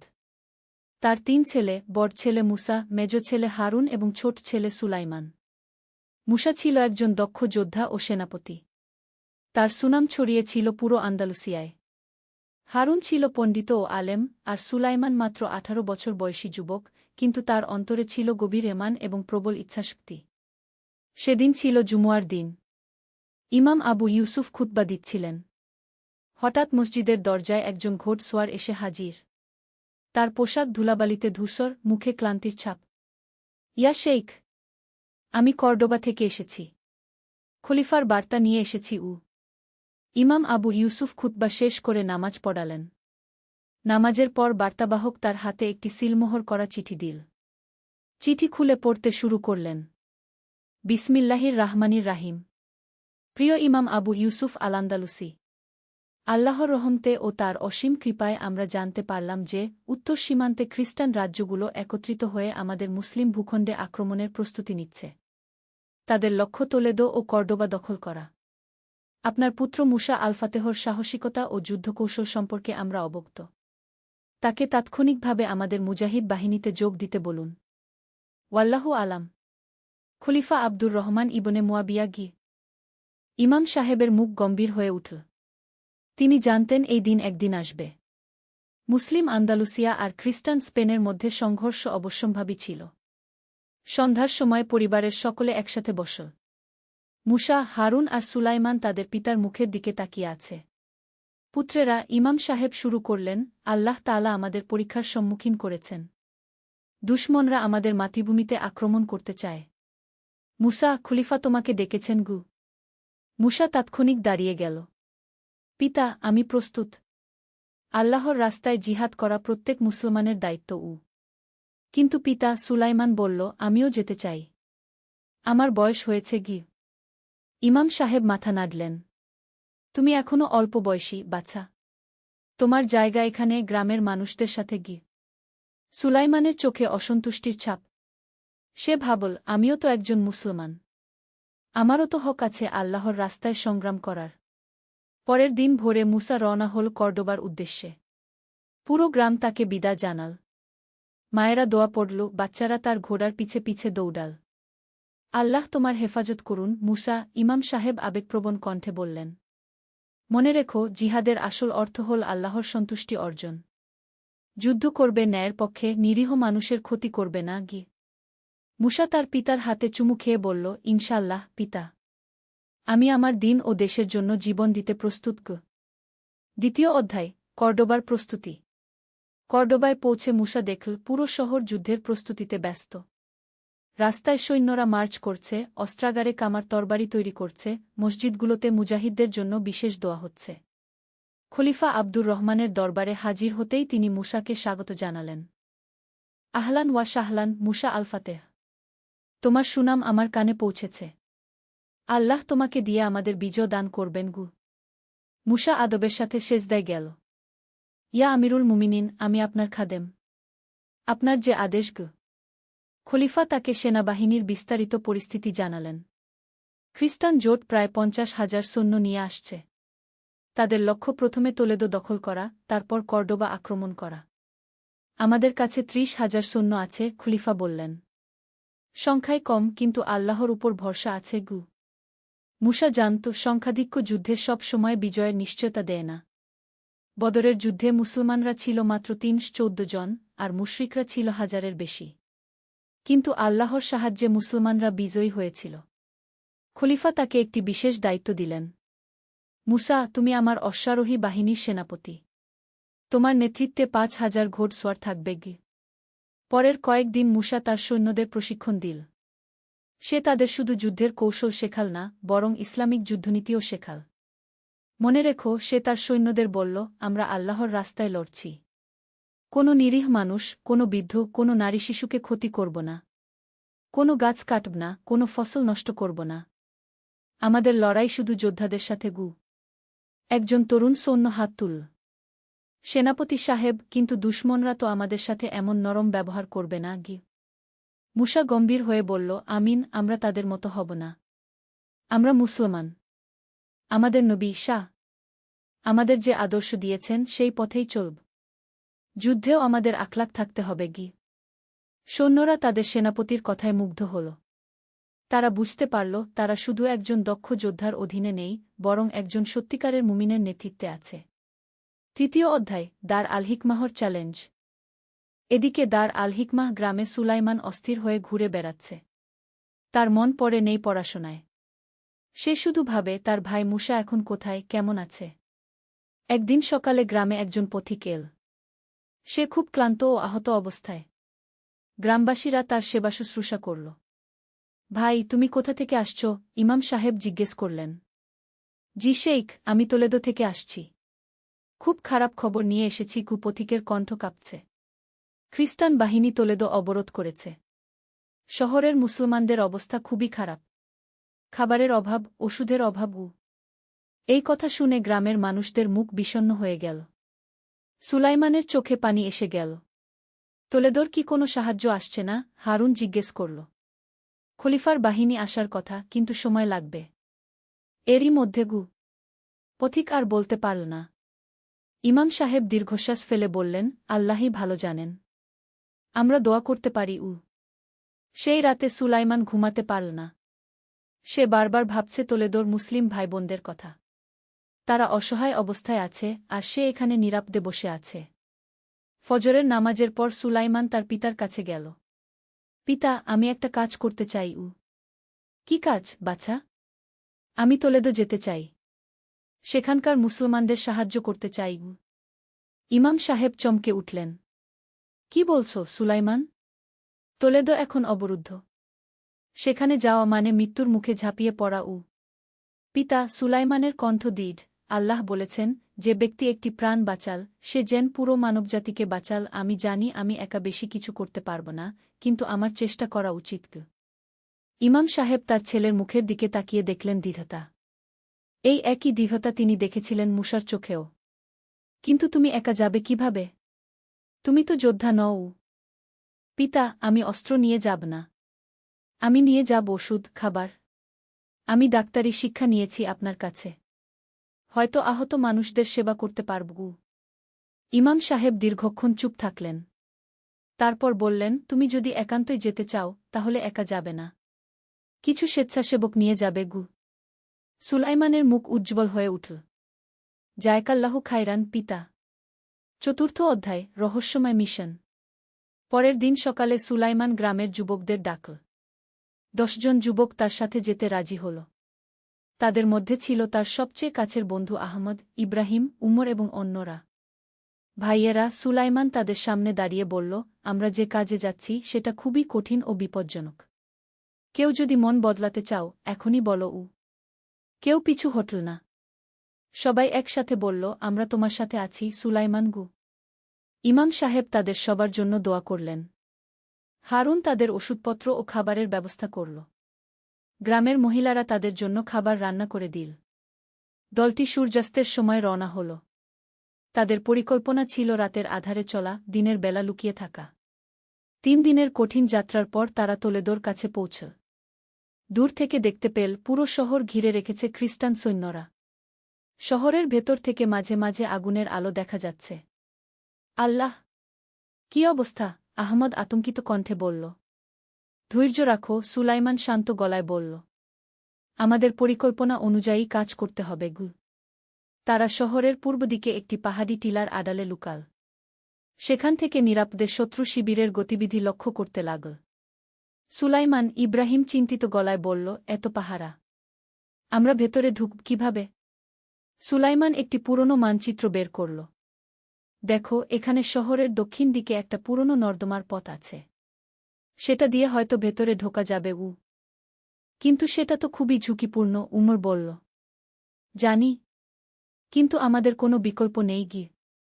5ম অধ্যায়, ভেতরে প্রবেশ। মধ্যরাতের পর তারা নর্দমার দিকে এগোল। চাঁদ মেঘের আড়ালে, চারদিক অন্ধকার। সুলাইমান সবার আগে, পিছনে বাকিরা। নর্দমার মুখে পৌঁছে দেখল প্রবেশপথটা খুবই সরু। একজন একজন করে সরু সুড়ঙ্গ দিয়ে হামাগুড়ি দিয়ে এগোতে হবে। বিসমিল্লাহ বলে সুলাইমান প্রথম ঢুকল। প্রায় 1 ঘণ্টা হামাগুড়ি দেওয়ার পর তারা শহরের ভেতরে বেরিয়ে এল। চারদিক ধ্বংসস্তূপ, অনেক বাড়িঘর পোড়া, রাস্তায় ধ্বংসাবশেষ। ইয়া রাব্বি! কি অবস্থা? একজন ফিসফিস করে বলল। তারা সাবধানে এগিয়ে চল। হঠাৎ একটা গলিতে একজন বৃদ্ধ মানুষ দেখতে পেল।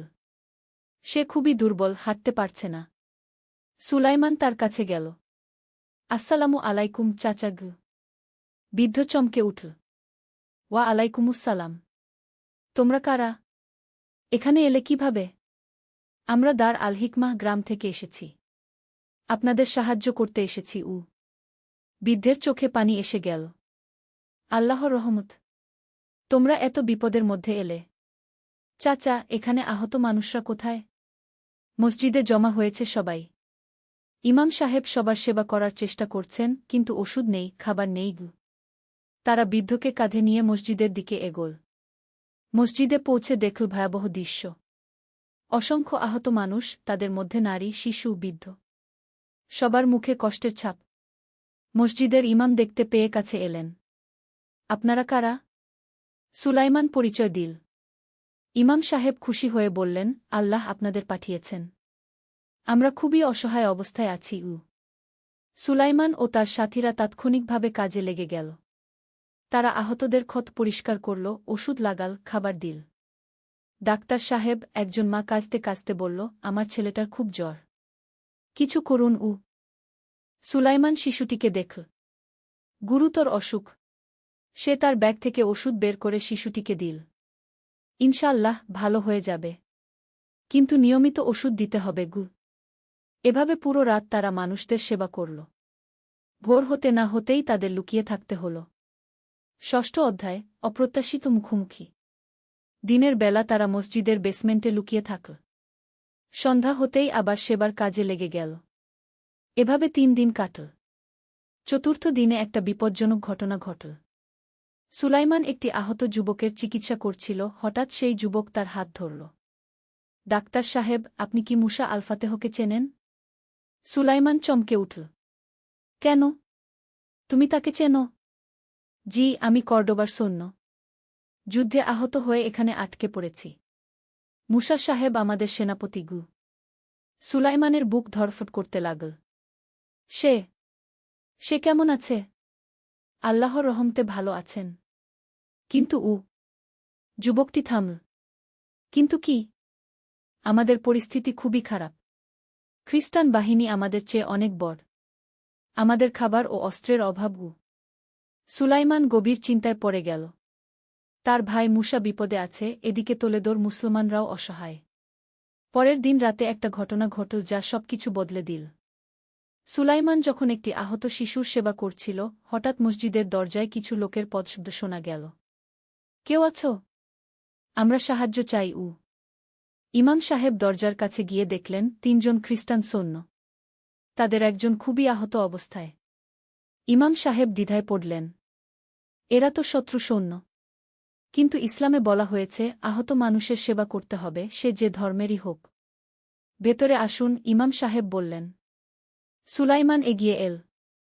সে দেখল আহত সৈন্যটি খুবই কম বয়সী, হয়তো তার মতোই 18-19। কি হয়েছে? সুলাইমান জিজ্ঞেস করল ভাঙা স্প্যানিশ ভাষা। আমাদের বন্ধুটি তীরবিদ্ধ হয়েছে। অনেক রক্ত পড়েছে গু। সুলাইমান আহত যুবকটিকে পরীক্ষা করে দেখল। অবস্থা গুরুতর, কিন্তু আশাহীন নয়। আমি চেষ্টা করব, সে বলল। পরের 2 ঘণ্টা সুলাইমান পূর্ণ মনোযোগ দিয়ে সেই খ্রিস্টান যুবকের চিকিৎসা করল। তীর বের করল, ক্ষত সেলাই করল, ব্যান্ডেজ করল। চিকিৎসা শেষে আহত যুবক চোখ খুলল। সে সুলাইমানের দিকে তাকিয়ে দুর্বল কণ্ঠে বলল, গ্রাসিয়াস। ধন্যবাদ গু। সুলাইমান হাসল। দেনাদা। কিছু না গি। একজন খ্রিস্টান সৈন্য বিস্ময়ে বলল, তুমি আমাদের শত্রু, তাও আমাদের সাহায্য করলে কেন? সুলাইমান সরল কণ্ঠে উত্তর দিল, আমাদের ধর্ম আমাদের শিখিয়েছে সব মানুষই আল্লাহর সৃষ্টি। আহত মানুষের সেবা করা আমাদের দায়িত্ব। খ্রিস্টান সৈন্যরা একে অপরের দিকে তাকাল। তারা এমন আচরণ আশা করেনি। আমাদের পাদ্রীরা বলেছিল তোমরা মুসলমানরা বর্বর, একজন বলল।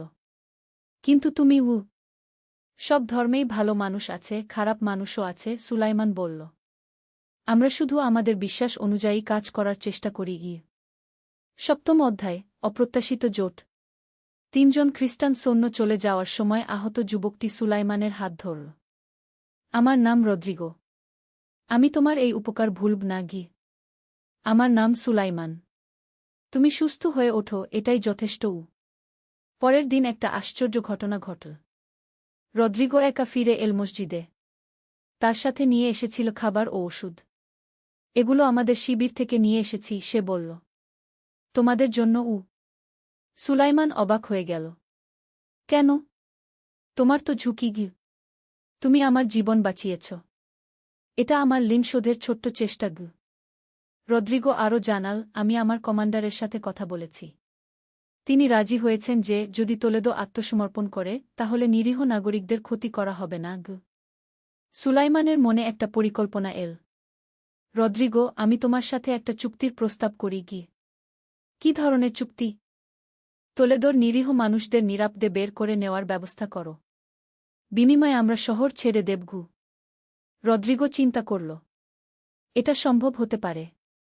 কিন্তু আমাকে আমার কমান্ডারের সাথে কথা বলতে হবে গে। 8ম অধ্যায়, কূটনৈতিক সমাধান।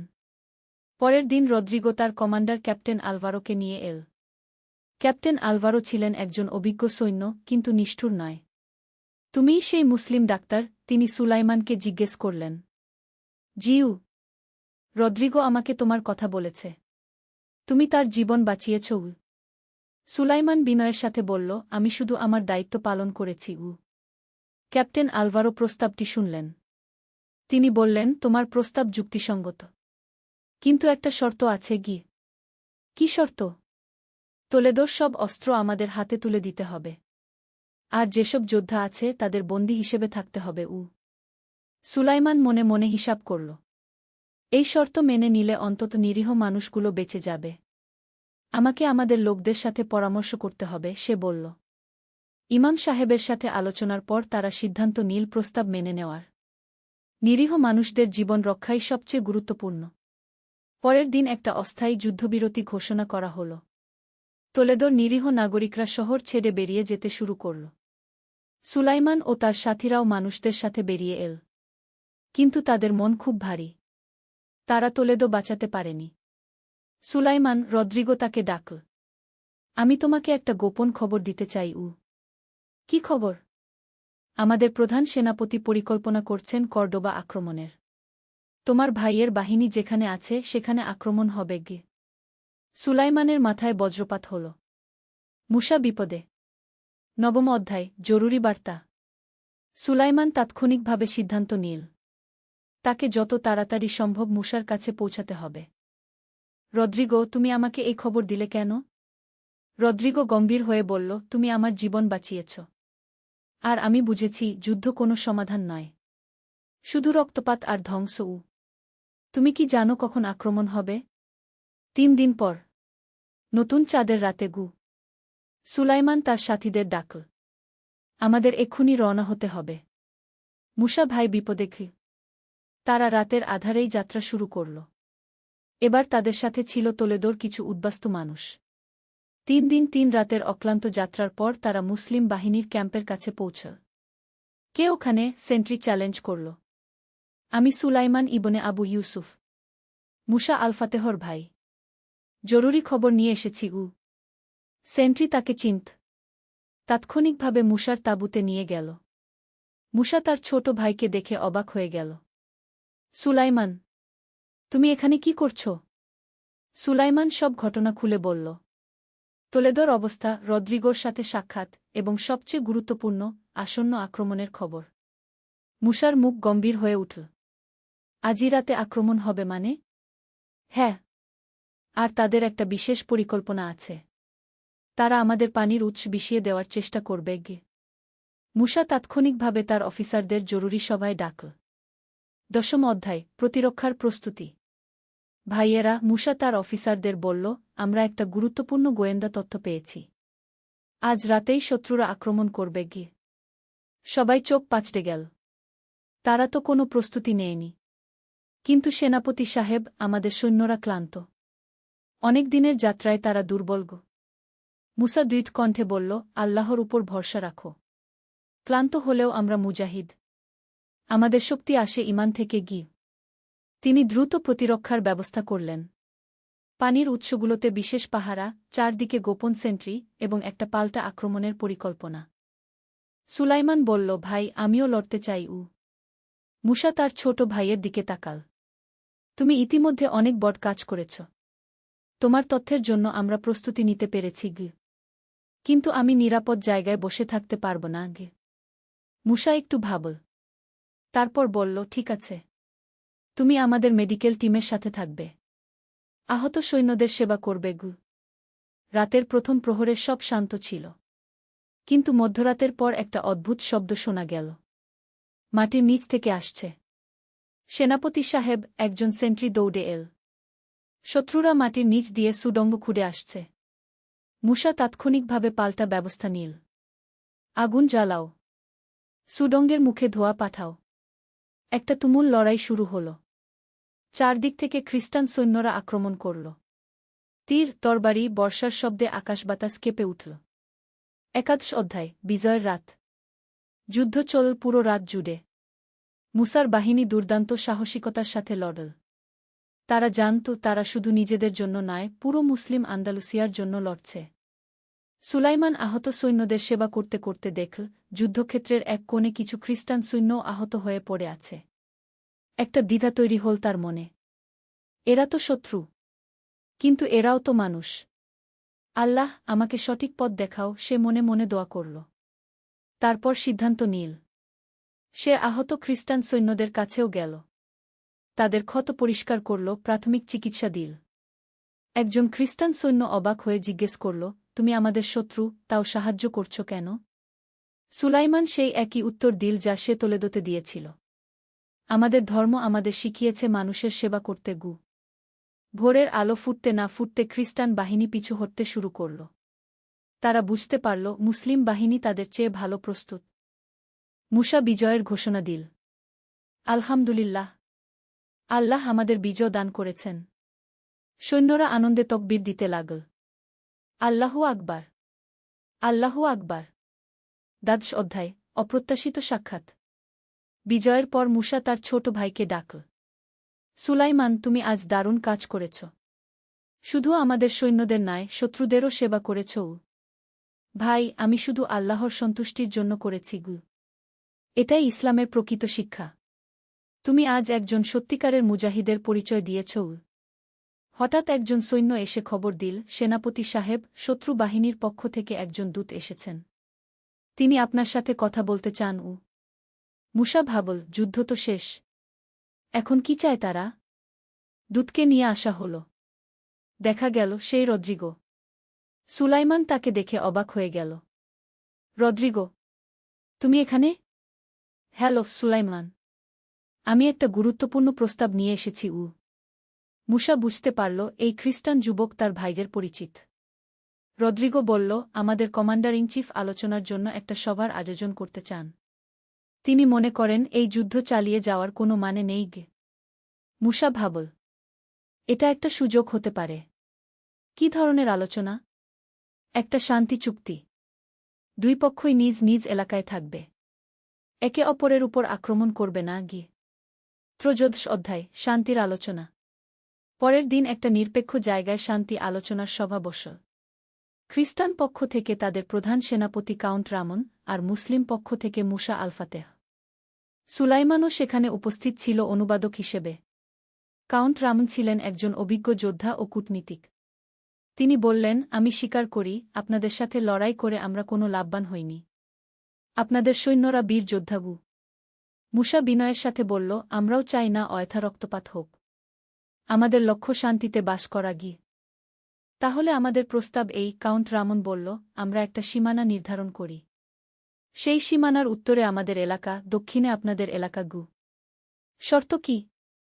কোনো পক্ষ অন্য পক্ষের এলাকায় আক্রমণ করবে না। ব্যবসা বাণিজ্য চালু থাকবে। যে কেউ নিজের ইচ্ছায় নিজের ধর্ম পালন করতে পারবে। মুসা ভেবে দেখ, এই শর্তগুলো ইসলামিক নীতির সাথে সঙ্গতিপূর্ণ।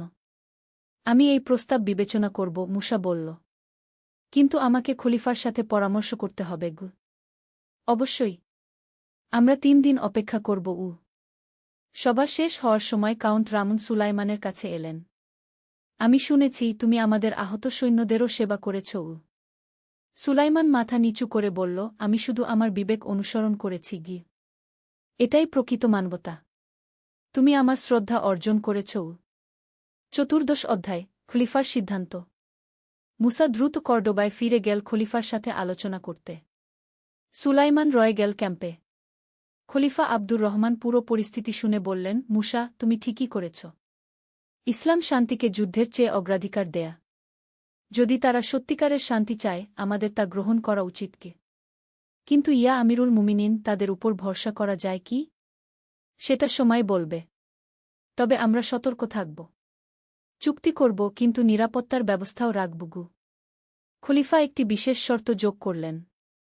চুক্তিতে উল্লেখ থাকবে, যে কোনো পক্ষ চুক্তি ভঙ্গ করলে অন্য পক্ষ নিজেদের রক্ষার অধিকার রাখে।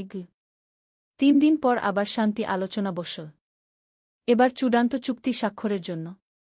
আলহামদুলিল্লাহ, মুসা বলল, আমরা এই শান্তি চুক্তিতে সম্মত। কাউন্ট রামনো স্বস্তির নিঃশ্বাস ফেল। আমরাও এই চুক্তিতে সম্মত। চুক্তি স্বাক্ষরের সময় একটি ছোট অনুষ্ঠান হল। দুই পক্ষের সৈন্যরা দূর থেকে দেখল। এই চুক্তির নাম হবে মিসাক আসসালাম, শান্তির চুক্তি, মুসা ঘোষণা করল। পঞ্চদশ অধ্যায় ঘরে ফেরা। চুক্তি স্বাক্ষরের পর মুসা ও সুলাইমান দার আল হিকমাহর দিকে রওনা হল। তাদের সাথে ছিল তোলেদোর উদ্বাস্তুরা। পথে সুলাইমান তার ভাইকে জিজ্ঞেস করল, ভাই, তুমি কি মনে করো এই শান্তি টিকবে? মুসা ভেবে বলল, সুলাইমান, শান্তি বজায় রাখা যুদ্ধ জেতার চেয়েও কঠিন। কিন্তু আমাদের চেষ্টা করতে হবে। আমি কিছু শিখেছি, সুলাইমান বলল। শত্রুও মানুষ। তাদের সাথেও ভালো আচরণ করা যায়। এটাই ইসলামের প্রকৃত শিক্ষা, ছোট ভাই।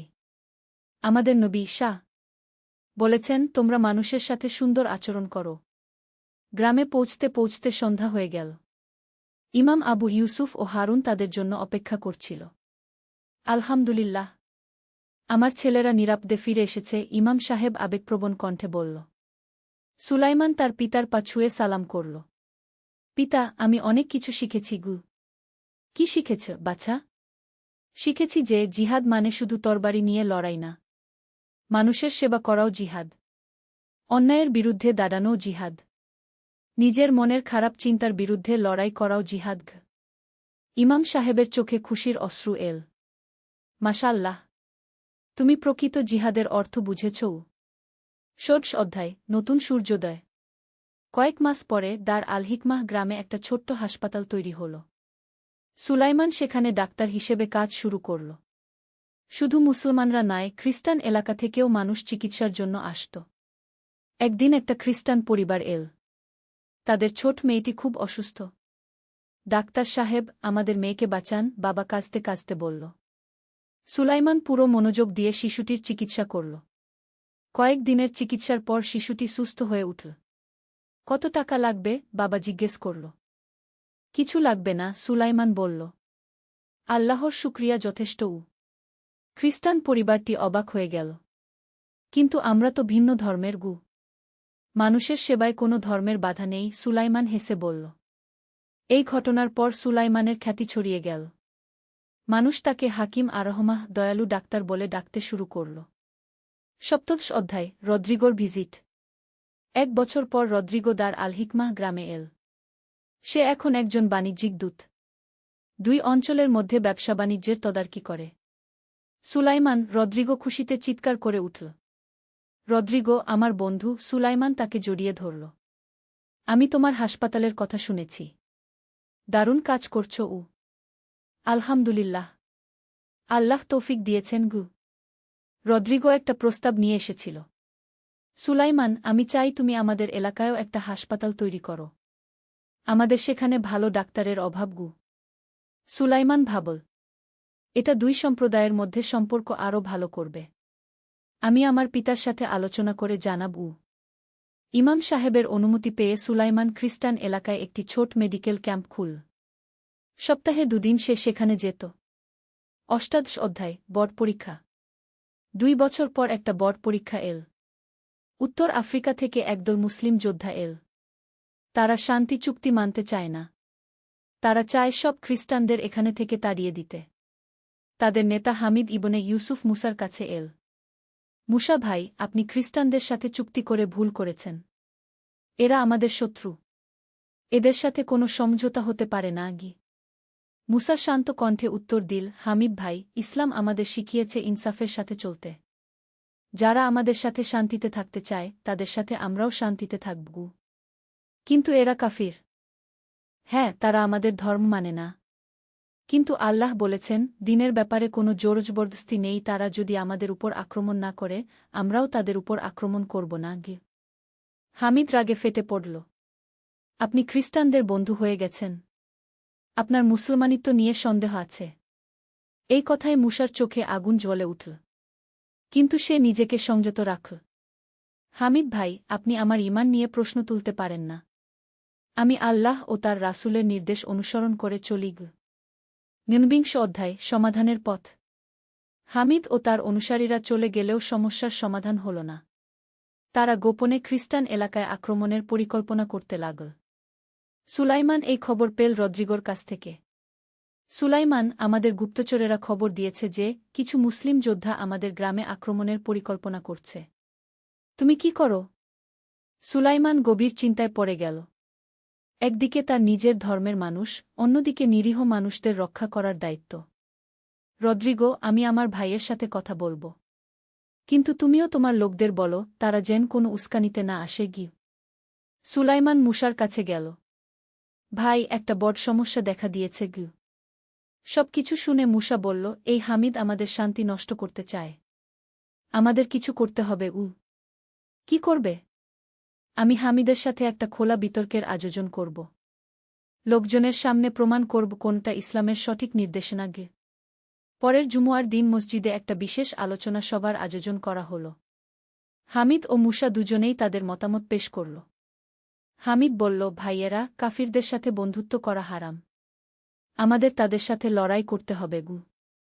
মুসা তার উত্তরে বলল, ভাইয়েরা, আল্লাহ কোরআনে বলেছেন, যারা দিনের ব্যাপারে তোমাদের সাথে যুদ্ধ করেনি এবং তোমাদের দেশ থেকে বহিষ্কার করেনি, তাদের সাথে সদ্ব্যবহার ও ইনসাফ করতে আল্লাহ তোমাদের নিষেধ করেন না। লোকজন মুসার যুক্তি শুনে মুগ্ধ হল। তারা বুঝতে পারল মুসাই সঠিক পথে আছে। 20 অধ্যায় চূড়ান্ত বিজয়। হামিদ লজ্জিত হয়ে চলে গেল। তার অনুসারীরাও তাকে ছেড়ে দিল। শান্তি চুক্তি আবার দৃঢ় ভিত্তির উপর দাঁড়াল। কিছুদিন পর একটা বড় প্রাকৃতিক দুর্যোগ হল। ভূমিকম্পে অনেক বাড়িঘর ভেঙে পড়ল। মুসলিম ও খ্রিস্টান উভয় এলাকায় ক্ষয়ক্ষতি হল। সুলাইমান তাৎক্ষণিকভাবে একটা ত্রাণ দল গঠন করল। মুসলিম ও খ্রিস্টান যুবকরা একসাথে কাজ করল। রদ্রিগোর নেতৃত্বে খ্রিস্টান যুবকরাও মুসলিম এলাকায় সাহায্য পৌঁছাল। এই দৃশ্য দেখো, ইমাম আবু ইউসুফ হারুনকে বলল, বিপদের সময় সব মানুষ একই। সুলাইমান সত্যিই একটা দারুণ কাজ করেছে, হারুন বলল। সে 2 সম্প্রদায়ের মধ্যে সেতুবন্ধন তৈরি করেছে। 21তম অধ্যায় উপসংহার নতুন প্রজন্ম। 10 বছর পরে দার আল হিকমাহ গ্রাম পরিণত হয়েছে একটা ছোট্ট শহরে। এখানে মুসলিম ও খ্রিস্টান 2 সম্প্রদায়ের মানুষ শান্তিতে বাস করে। সুলাইমানের হাসপাতাল এখন একটা বড় চিকিৎসা কেন্দ্র। রদ্রিগো তার ব্যবসার প্রসার ঘটিয়েছে। দুই অঞ্চলের মধ্যে ব্যবসা-বাণিজ্য বেড়েছে। মুসা এখন পুরো অঞ্চলের গভর্নর। তার ন্যায়বিচার ও প্রজ্ঞার জন্য সবাই তাকে শ্রদ্ধা করে। একদিন সুলাইমানের কাছে একটা চিঠি এল। চিঠিটা এসেছে বাগদাদ থেকে, খলিফা হারুন অর-রশিদের দরবার থেকে। চিঠিতে লেখা, বিসমিল্লাহির রাহমানির রাহিম। প্রিয় সুলাইমান আল-আন্দালুসি, আপনার মানবিক সেবা ও শান্তি স্থাপনের কাজের কথা আমাদের দরবারে পৌঁছেছে। আল্লাহ আপনাকে উত্তম প্রতিদান দান করুন। আপনি প্রমাণ করেছেন যে ইসলামের প্রকৃত শিক্ষা হল মানুষের কল্যাণ। ধর্ম, বর্ণ, গোত্র নির্বিশেষে সব মানুষের সেবা করা। আপনাকে সালাহাদ্দিন আলাইজুবি পদক দেওয়া হল। এটা তাদেরই দেওয়া হয় যারা শান্তি ও মানবতার সেবায় অসামান্য অবদান রাখে। বারাকাল্লাহু ফিকুম। খলিফা হারুন অর-রশিদ। সুলাইমানের চোখে পানি এসে গেল। সে বুঝতে পারল আল্লাহ তার ছোট্ট প্রচেষ্টাকে কবুল করেছেন। সেই সন্ধ্যায় পরিবারের সকলে একসাথে বসল। ইমাম আবু ইউসুফ এখন অনেক বৃদ্ধ, কিন্তু তার চোখে এখনও সেই তেজ। আল্লাহর শুকরিয়া, তিনি বলল, আমার ছেলেরা আমার স্বপ্নের চেয়েও বড় কাজ করেছে। পিতা সুলাইমান বলল, আপনি আমাদের যে শিক্ষা দিয়েছেন সেটাই আমাদের আসল শক্তি। আর এখন আমাদের পরবর্তী প্রজন্মকে এই শিক্ষা দিতে হবে। মুসা বলল। বাইরে সূর্য অস্ত যাচ্ছে, কিন্তু দার আল হিকমাহর মানুষদের হৃদয়ে একটা নতুন সূর্যের উদয় হয়েছে। শান্তি, সম্প্রীতি আর মানবতার সূর্য। উপসংহার, শিক্ষা। এই গল্পের শিক্ষা: ১. ইসলামের প্রকৃত জিহাদ হল অন্যায়ের বিরুদ্ধে সংগ্রাম। এটা শুধু যুদ্ধক্ষেত্রে নয়, জীবনের সব ক্ষেত্রে। ২. মানুষের সেবা করা, অসহায়দের পাশে দাঁড়ানো, শান্তি স্থাপন করা, এগুলোও জিহাদের অংশ। ৩. ইসলাম অন্য ধর্মের মানুষদের সাথে শান্তিপূর্ণ সহাবস্থানে বিশ্বাস করে। ন্যায়বিচার ও মানবতার ভিত্তিতে সম্পর্ক গড়ে তোলা যায়। ৪. যুদ্ধ থেকে শান্তি, ঘৃণা থেকে ভালোবাসা, বিভেদ থেকে ঐক্য, এই রূপান্তরই ইসলামের আসল লক্ষ্য। ৫. একজন সত্যিকারের মুমিন সব মানুষের কল্যাণে কাজ করে, ধর্ম, বর্ণ, জাতি নির্বিশেষে। আল্লাহ আমাদের সবাইকে এই আদর্শ অনুসরণ করার তৌফিক দান করুন। আমিন। সমাপ্ত। যে ব্যক্তি একটি প্রাণ রক্ষা করল, সে যেন সমগ্র মানবজাতিকে রক্ষা করল। আল কোরআন, সূরা মাইদা, আয়াত ৩-২। নূরের সন্ধানে। প্রথম অধ্যায়, অন্ধকারের মাঝে আলোর খোঁজ। মক্কার পবিত্র কাবা শরীফের ছায়ায় বসে আছেন আবু তালিব। তার কোলে ছোট্ট একটি শিশু, মুহাম্মদ সাক। শিশুটির মুখে অদ্ভুত এক নূর। আবু তালিব জানেন না যে এই শিশুটি একদিন সমগ্র বিশ্বকে আলোকিত করবে। চাচা, আমি স্বপ্নে দেখেছি একটি উজ্জ্বল নূর আমার দিকে এগিয়ে আসছে, বলল ১৩ বছরের যুবক ইউসুফ। সে আবু তালিবের কাছে এসেছে তার স্বপ্নের কথা জানাতে। আবু তালিব হেসে বললেন, বৎস, স্বপ্ন অনেক সময় আল্লাহর পক্ষ থেকে ইশারা হতে পারে। তুমি নিয়মিত নামাজ পড়ো, কুরআন তিলাওয়াত করো। আল্লাহ তোমার পথ দেখিয়ে দেবেন। ইউসুফ ছিল একটি দরিদ্র পরিবারের সন্তান। তার বাবা একজন কারিগর ছিলেন যিনি মক্কার বিভিন্ন গৃহে কাজ করতেন। মা গৃহকর্মী হিসেবে কাজ করতেন। কিন্তু তাদের অভাব সত্ত্বেও পরিবারটি অত্যন্ত ধর্মপরায়ণ ছিল। একদিন সকালে ইউসুফ তার বাবার সাথে কাজে বের হল। তারা যাচ্ছিল আবদুল্লাহ ইবনে আব্দুল মুত্তালিবের বাড়িতে। সেখানে পৌঁছে ইউসুফ দেখল একটি নবজাতক শিশু। শিশুটির মুখ দেখে তার মনে হল যেন আকাশের চাঁদ নেমে এসেছে। এ শিশুটি কে? জিজ্ঞেস করল ইউসুফ। এ হল মুহাম্মদ, আবদুল্লাহর পুত্র, জবাব দিলেন তার বাবা। কিন্তু আফসোস, শিশুটির বাবা আর নেই। আমিনা বিবি একাই সন্তানটিকে মানুষ করছেন। ইউসুফের হৃদয়ে অদ্ভুত এক অনুভূতি জাগল। মনে হল এই শিশুটিই তার স্বপ্নের সেই নূর। দ্বিতীয় অধ্যায়, জ্ঞানের পিপাসা। বছর কেটে গেল। ইউসুফ এখন ২১ বছরের যুবক। সে একজন দক্ষ ব্যবসায়ী হয়ে উঠেছে। কিন্তু তার মনে এখনও সেই প্রশ্ন, জীবনের প্রকৃত উদ্দেশ্য কি? একদিন সে শুনল যে মুহাম্মদ সাক হেরা গুহায় ধ্যানে বসে থাকেন। ইউসুফ সিদ্ধান্ত নিল সেখানে যাবে। হেরা গুহার পথে উঠতে উঠতে ইউসুফের শ্বাস ফুরিয়ে আসছিল। কিন্তু তার মনের আগ্রহ তাকে এগিয়ে নিয়ে যাচ্ছিল। গুহার মুখে পৌঁছে সে দেখল মুহাম্মদ সাক নিমগ্ন ধ্যানে বসে আছেন। আসসালামু আলাইকুম, বলল ইউসুফ নরম স্বরে। ওয়া আলাইকুমুসসালাম, জবাব দিলেন মুহাম্মদ সাক। তুমি কে বৎস? আমি ইউসুফ, আবু উমরের পুত্র। আমি জানতে চাই জীবনের প্রকৃত অর্থ কী। মুহাম্মদ সাক তাকে পাশে বসতে বললেন। তারপর বললেন, ইউসুফ, তুমি কি কখনো ভেবেছ এই আকাশ, এই পৃথিবী, এই পাহাড় সব কিছুকে সৃষ্টি করেছে? জি হ্যাঁ, আল্লাহ তাআলা, জবাব দিল ইউসুফ। তাহলে বুঝতে পারছ, আমাদের জীবনের একমাত্র উদ্দেশ্য হল সেই মহান আল্লাহর ইবাদত করা। তিনি আমাদের সৃষ্টি করেছেন তার দাসত্ব করার জন্য। ইউসুফের মন আলোকিত হয়ে উঠল। এতদিন সে যে প্রশ্নের উত্তর খুঁজছিল, আজ তা পেয়ে গেল। তৃতীয় অধ্যায়, নবুওয়াতের সূচনা। কয়েক বছর পর ইউসুফ শুনল একটি অভূতপূর্ব ঘটনা। মুহাম্মদ সাক নাকি আল্লাহর পক্ষ থেকে ওহী প্রাপ্ত হয়েছেন। তিনি এখন নবী। প্রথম দিকে ইউসুফের বিশ্বাস হচ্ছিল না। কিন্তু যখন সে মুহাম্মদ সাক এর প্রচারিত বাণী শুনল, তখন তার সমস্ত সন্দেহ দূর হয়ে গেল। লা ইলাহা ইল্লাল্লাহু মুহাম্মাদুর রাসূলুল্লাহ কে এই কালিমা শুনে ইউসুফের হৃদয় কেঁপে উঠল। এ যেন তার অন্তরের গভীরে লুকিয়ে থাকা সত্যের প্রকাশ। একদিন সে আবু বকর এর কাছে গেল। আবু বকর ইতিমধ্যে ইসলাম গ্রহণ করেছেন। আবু বকর সাহেব, আমি ইসলাম গ্রহণ করতে চাই। কিন্তু আমার পরিবার, আমার গোত্র, সবাই আমার বিরোধিতা করবে। আবু বকর তার কাঁধে হাত রেখে বললেন, ইউসুফ, সত্যের পথে চলতে হলে বাধা আসবেই। কিন্তু মনে রেখো, আল্লাহর সন্তুষ্টিই সবচেয়ে বড় পুরস্কার। সেদিনই ইউসুফ কালিমা পড়ে মুসলমান হল। তার মনে হল যেন অন্ধকার যুগের অবসান হয়ে আলোর যুগের সূচনা হল। চতুর্থ অধ্যায়, পরীক্ষার সময়। ইউসুফের ইসলাম গ্রহণের খবর যখন তার পরিবারে পৌঁছাল, তখন ঝড় বয়ে গেল। তুই কি করেছিস ইউসুফ? রাগে গর্জে উঠলেন তার বাবা আবু উমর। আমাদের পূর্বপুরুষদের ধর্ম ছেড়ে কি এই নতুন ধর্ম গ্রহণ করেছিস? আব্বা, আমি সত্যের সন্ধান পেয়েছি। ইসলামই একমাত্র সত্য ধর্ম। সত্য? আমাদের দেবতারা মিথ্যা? লাত, উজ্জা, মানাত এরা সবাই মিথ্যা? জি হ্যাঁ আব্বা, একমাত্র আল্লাহই সত্যিকারের উপাস্য। বাকি সব মূর্তি মানুষেরই তৈরি। আবু উমর রাগে অগ্নিশর্মা হয়ে উঠলেন। যা, আমার ঘর থেকে বের হয়ে যা। তুই আর আমার ছেলে নসকে। ইউসুফের মা কাঁদতে কাঁদতে বললেন, বেটা, তুই কেন আমাদের এত কষ্ট দিচ্ছিস? তোর জন্য আমরা কত স্বপ্ন দেখেছিলাম। ইউসুফের হৃদয় ছিঁড়ে যাচ্ছিল। কিন্তু সে জানত, সত্যের জন্য এই কষ্ট সহ্য করতে হবে। সে ঘর ছেড়ে বেরিয়ে এল। রাতের আধারে মক্কার পথে হাঁটতে হাঁটতে তার মনে পড়ল রাসূল সাক এর কথা, যে আমার জন্য দুনিয়ার কিছু ত্যাগ করবে, আল্লাহ তাকে আখিরাতে তার চেয়ে ভালো কিছু দেবেন। পঞ্চম অধ্যায়, সাহাবীদের সান্নিধ্য। পরের দিন সকালে ইউসুফ রাসূল সাক এর কাছে গেল। রাসূল সাক তার অবস্থা বুঝতে পেরে বললেন, ইউসুফ, তুমি এখানেই থেকে যাও, আমাদের সাথে থাকো। এভাবে ইউসুফ রাসূল সাক এর সাহচর্যে থাকতে শুরু করল। সে হরত আলী হরত উসমান হরত উমর এর মতো মহান সাহাবীদের সাথে মিশল। হরত উমর একদিন তাকে বললেন, ইউসুফ, তুমি দেখছি অনেক চিন্তিত থাকো। কি ব্যাপার? হরত, আমার পরিবার আমাকে ত্যাগ করেছে। মাঝে মাঝে খুব কষ্ট লাগে। উমর হাসলেন। তুমি জানো আমার কথা? আমি একসময় রাসূল সাক কে হত্যা করতে গিয়েছিলাম। কিন্তু আল্লাহ আমার হিদায়াত দান করলেন।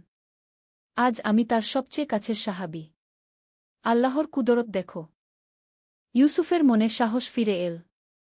সে বুঝতে পারল, আল্লাহ যখন কাউকে পথ দেখান, তখন সব বাধা দূর হয়ে যায়। ষষ্ঠ অধ্যায়, হিজরতের প্রস্তুতি। দিন দিন মক্কায় মুসলমানদের উপর নির্যাতন বাড়তে লাগল। কুরাইশরা নানাভাবে তাদের কষ্ট দিতে শুরু করল। একদিন ইউসুফ বাজার থেকে ফিরে দেখল তার পুরাতন বন্ধু শামির তার জন্য অপেক্ষা করছে। ইউসুফ, তুই এখনো সময় আছে। এই নতুন ধর্ম ছেড়ে দে। তোর বাবামা কত কাঁদছে। শামির, তুই বুঝবি না। এটা সত্যের ব্যাপার। সত্য মিথ্যা যাই হোক, পরিবার তো পরিবার। তোর মা গতকাল আমার কাছে কাঁদতে কাঁদতে বলেছে, ইউসুফ ফিরে এলে আমি তার যে কোনো শর্ত মেনে নেব। ইউসুফের চোখে পানি এসে গেল। কিন্তু সে দৃঢ় থাকল। শামির, আমি আর পেছনে ফিরে যেতে পারব না। আমি সত্যের পথ পেয়েছি। সপ্তম অধ্যায়, মদিনার পথে। অবশেষে হিজরতের সময় এসে গেল। রাসূল সাক মুসলমানদের মদিনায় চলে যেতে বললেন। ইউসুফ তার সামান্য সম্পদ নিয়ে মদিনার উদ্দেশ্যে রওনা দিল। পথে তার সাথে আরও কয়েকজন মুসলমান ছিল। মরুভূমির উত্তপ্ত বালির উপর দিয়ে চলতে চলতে ইউসুফের মনে পড়ল মক্কার কথা। তার জন্মভূমি, তার বাল্যকালের স্মৃতি, তার পরিবার, সব কিছু ছেড়ে আসতে হচ্ছে। আল্লাহ, আপনি আমাকে শক্তি দিন, মনে মনে দোয়া করল সে। রাতের বেলা যখন তারা একটি ছোট টিলার পাশে বিশ্রামের জন্য থামল, তখন ইউসুফ নামাজে দাঁড়াল। তাহাজ্জুদের নামাজে সে আল্লাহর কাছে কাঁদল। হে আল্লাহ, আমি আপনার জন্য সব ছেড়েছি। আপনি আমাকে হতাশ করবেন না গি। অষ্টম অধ্যায়, মদিনায় নতুন জীবন। কয়েকদিন পর ইউসুফ মদিনায় পৌঁছাল। সেখানে আনসারদের গরম অভ্যর্থনা দেখে তার মন ভরে গেল। হরত সাদ ইবনে মুয়ায় রাত তাকে নিজের ঘরে নিয়ে গেলেন। ইউসুফ ভাই, এটা এখন তোমার ঘর। যা কিছু দরকার বলো। ইউসুফ কৃতজ্ঞতায় অভিভূত হয়ে গেল। জাজাকাল্লাহু খায়রান, আপনারা আমাদের সাথে কি ব্যবহার করছেন? আমরা তো সবাই ভাই ভাই। ইসলাম আমাদের এক করে দিয়েছে গি। মদিনায় এসে ইউসুফ নতুন জীবন শুরু করল। সে দেখল মুসলমানরা কিভাবে একে অপরের সেবা করছে, কিভাবে ভাগাভাগি করে খাচ্ছে। নবম অধ্যায়, বদরের প্রস্তুতি। 2 বছর পর যখন বদরের যুদ্ধের ডাক এল, ইউসুফ প্রথমে ভয় পেল। সে কখনো যুদ্ধ করেনি। হরত হামজা রাগ তাকে বললেন, ইউসুফ, এটা জিহাদ। আল্লাহর পথে যুদ্ধ। ভয় করো না গে। কিন্তু হরত, আমি তো যোদ্ধা নই গু। যোদ্ধা হতে হয় না, মুমিন হলেই চলে। আল্লাহ আমাদের সাহায্য করবেন গু। বদরের প্রান্তরে পৌঁছে ইউসুফ দেখল একদিকে 3 জন মুসলমান, অন্যদিকে 1000 এর বেশি কাফের। তার মনে ভয় ধরে গেল। রাসূল সাক দোয়া করলেন, হে আল্লাহ, আজ যদি এই দলটি ধ্বংস হয়ে যায়, তাহলে পৃথিবীতে আর তোমার ইবাদত করার কেউ থাকবে না গি। 10ম অধ্যায়, বদরের বিজয়। যুদ্ধ শুরু হল। প্রথমে এক যুদ্ধ হল। হরত আলী রাক, হরত হামজা রাক, উবাইদা রাক জলি হলেন। তারপর শুরু হল সাধারণ যুদ্ধ। ইউসুফ দেখল আকাশ থেকে যেন ফেরেশতারা নেমে এসেছে। শত্রুরা একের পর এক পরাজিত হচ্ছে। একজন কাফের ইউসুফের দিকে তলোয়ার নিয়ে এগিয়ে এল। ইউসুফ ও আল্লাহু আকবর বলে তার মোকাবিলা করল। অদৃশ্য কোনো শক্তি যেন তাকে সাহায্য করল। কাফের মাটিতে পড়ে গেল। যুদ্ধ শেষে মুসলমানরা বিজয়ী হল। ইউসুফ বুঝতে পারল এ কোনো সাধারণ যুদ্ধ ছিল না। এটা ছিল সত্য আর মিথ্যার লড়াই। একাদশ অধ্যায়, মক্কা বিজয়। 8 বছর পর মক্কা বিজয়ের দিন এল। ইউসুফ রাসূল সাক এর সাথে মক্কায় প্রবেশ করল। কাবা শরীফের চারপাশে 360টি মূর্তি ছিল। রাসূল সাক একে একে সব মূর্তি ভেঙে ফেললেন। সেই সময় তিনি তিলাওয়াত করলেন, সত্য এসেছে, মিথ্যা বিলুপ্ত হয়েছে। নিশ্চয় মিথ্যা বিলুপ্ত হওয়ারই ইউসুফের চোখে পানি। সেই ছোটবেলায় যেখানে সে মূর্তিদের পূজা দেখেছে, আজ সেখানে একমাত্র আল্লাহর ইবাদত হচ্ছে। সেদিন বিকেলে ইউসুফ তার পুরাতন বাড়িতে গেল। তার বাবা মা অনেক বুড়ো হয়ে গেছেন। আব্বা আম্মা কাঁদতে কাঁদতে বলল ইউসুফ। তার মা তাকে জড়িয়ে ধরল। বেটা, তুই ফিরে এসেছিস? জি আম্মা। কিন্তু আমি আবার সেই পুরাতন ইউসুফ নেই। আমি এখন আল্লাহর গোলাম গো। আমরা ভুল বুঝেছিলাম বেটা, বলল তার বাবা। তুই যে ধর্ম গ্রহণ করেছিস সেটাই সত্য। আমরাও ইসলাম গ্রহণ করতে চাই। ইউসুফের আনন্দের আর সীমা রইল না। তার বাবা মা কালিমা পড়ে মুসলমান হলেন। দ্বাদশ অধ্যায়, জীবনের শেষ অধ্যায়। বছরের পর বছর কেটে গেল। ইউসুফ এখন একজন বয়স্ক মানুষ। সে অনেক তরুণ মুসলিমকে ইসলাম শিখিয়েছে। একদিন তার এক তরুণ শিষ্য আব্দুর রহমান এসে বলল, উস্তাদ, আমি ইসলাম গ্রহণ করতে চাই, কিন্তু আমার পরিবার বাধা দিচ্ছে গি। ইউসুফ মুস্কি হাসল। বৎস, আমার গল্প শোনো। অনেক বছর আগে আমিও একই অবস্থায় ছিলাম গে। সে আব্দুর রহমানকে তার সম্পূর্ণ জীবনের গল্প শোনাল। কিভাবে সে আল্লাহর সন্ধান পেয়েছিল, কিভাবে পরিবারের বিরোধিতা সহ্য করেছিল, কিভাবে হিজরত করেছিল।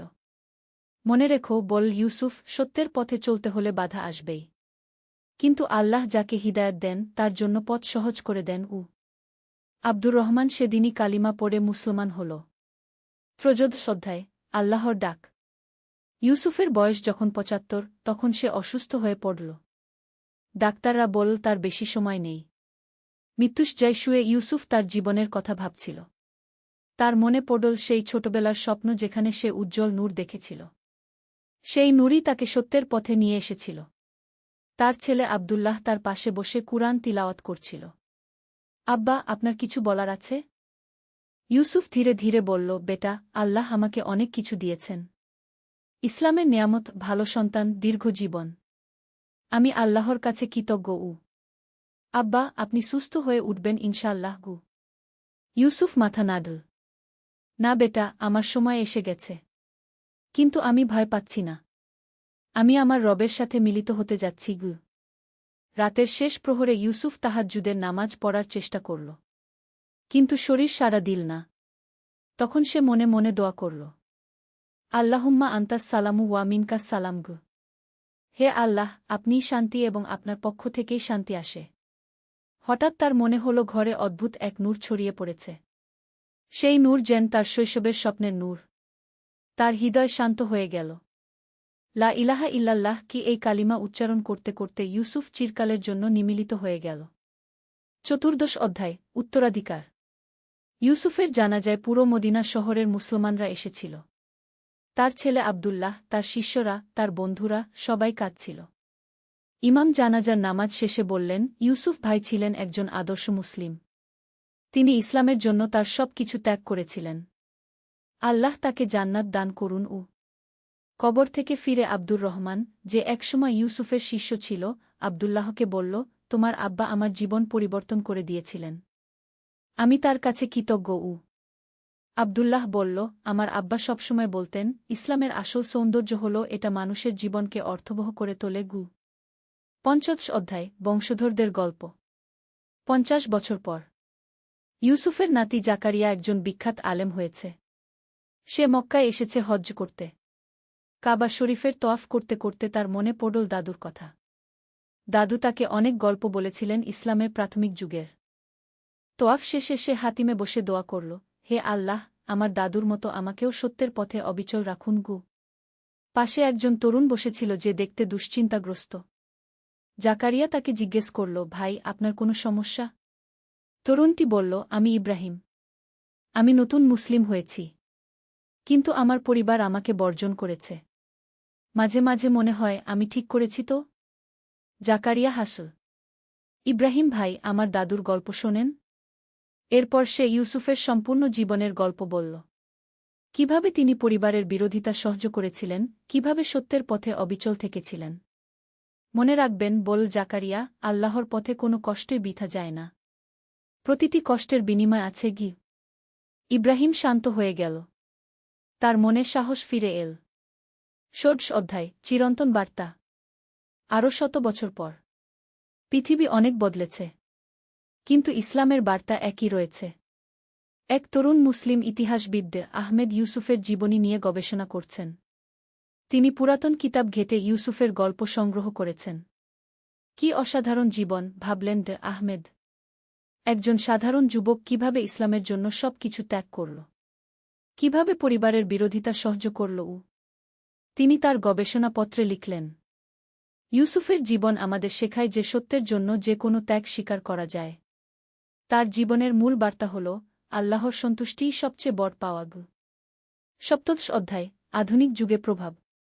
২১ শতকে একটি বিশ্ববিদ্যালয়ে ইসলামিক স্টাডিজের অধ্যাপক প্রফেসর ফাতিমা তার ছাত্রদের ক্লাস নিচ্ছেন। আজ আমরা আলোচনা করব ইসলামের প্রাথমিক যুগের সাহাবীদের নিয়ে, বললেন তিনি। তাদের মধ্যে অনেকেই ছিলেন সাধারণ মানুষ যারা ইসলামের জন্য অসাধারণ ত্যাগ স্বীকার করেছিলেন গু। একজন ছাত্র হাত তুলল। ম্যাডাম, আজকের যুগে কি সেরকম ত্যাগ স্বীকার সম্ভব? প্রফেসর ফাতিমা বললেন, অবশ্যই। ইউসুফের মতো মানুষেরা প্রমাণ করেছেন যে সত্যের জন্য যে কোনো কিছু করা সম্ভব। আজকের যুগেও আমাদের প্রয়োজন সেই একই সাহস, সেই একই দৃঢ়তা গু। একটি মেয়ে প্রশ্ন করল, কিন্তু ম্যাডাম, পরিবারের বিরোধিতা সহ্য করা তো খুব কষ্টের গু। হ্যাঁ, কষ্টের। কিন্তু দেখো ইউসুফের জীবনে কি হয়েছিল। শেষে তার পরিবারই ইসলাম গ্রহণ করল। আল্লাহর পরিকল্পনা অনেক সময় আমাদের বুঝের বাইরে কি। ৮৮ অধ্যায়, নূরের অন্বেষণ। একটি ছোট শহরে তরুণ মুহসিন প্রতিদিন মসজিদে যায়। সে ইউসুফের গল্প শুনেছে তার দাদার কাছে।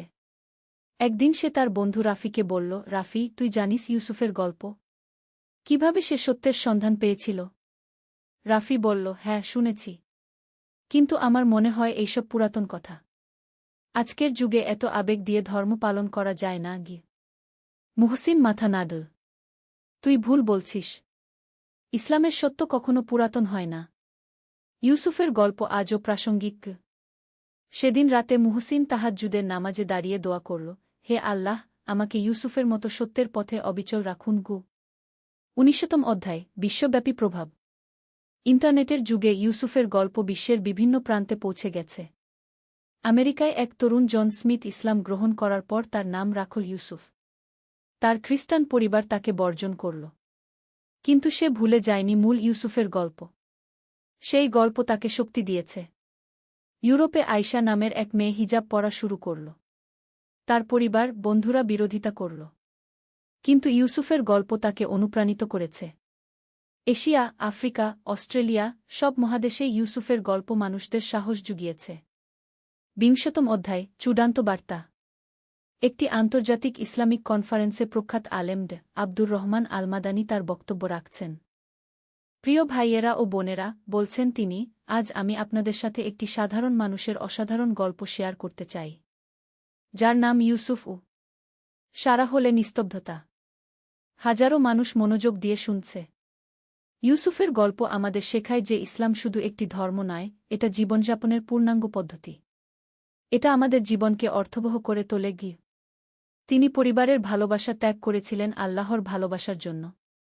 কিন্তু শেষে দেখুন আল্লাহ তাকে কি দিয়েছেন, পারিবারিক শান্তি, সামাজিক সম্মান, আধ্যাত্মিক প্রশান্তি। আজকের যুগেও আমাদের প্রয়োজন ইউসুফের মতো মানুষদের, যারা সত্যের জন্য দাঁড়াতে পারে, যারা ইসলামকে নিজের জীবনে পূর্ণভাবে প্রয়োগ করতে পারে। সবাই উপস্থিত সবাই গভীরভাবে প্রভাবিত হয়। ২১তম অধ্যায়, অনন্ত প্রেরণা। বর্তমান সময়ে একটি মুসলিম পরিবারে ছোট্ট একটি মেয়ে তার নানুর কাছে গল্প শুনতে চায়। নানু, আমাকে একটা সুন্দর গল্প বলো। নানু তার কোলে নিয়ে বসিয়ে বললেন, আচ্ছা খুকি, তোকে একটা সত্যিকারের গল্প বলি। অনেক অনেক দিন আগে কি। এভাবে ইউসুফের গল্প প্রজন্ম থেকে প্রজন্মে চলতে থাকে। সমাপনী। ইউসুফের জীবন একটি জ্বলন্ত প্রমাণ যে সত্যিকারের ঈমান মানুষকে কোথায় নিয়ে যেতে পারে। তার জীবনের প্রতিটি মুহূর্ত ছিল আল্লাহর প্রতি নিবেদিত প্রাণ। সে শিখিয়ে গেছে যে সত্যের জন্য যে কোনো ত্যাগ স্বীকার করা যায়। পারিবারিক বিরোধিতা সত্যের পথে বাধা হতে পারে না। আল্লাহর উপর ভরসা রাখলে তিনি সবসময় সাহায্য করেন। ধৈর্য ও দৃঢ়তা দিয়ে যে কোনো পরিস্থিতি মোকাবেলা করা সম্ভব। ইসলাম জীবনকে অর্থবহ ও সুন্দর করে তোলে। আজও যখন কোনো তরুণ সত্যের সন্ধানে বের হয়, তখন ইউসুফের জীবন তার জন্য পথপ্রদর্শক হয়ে ওঠে।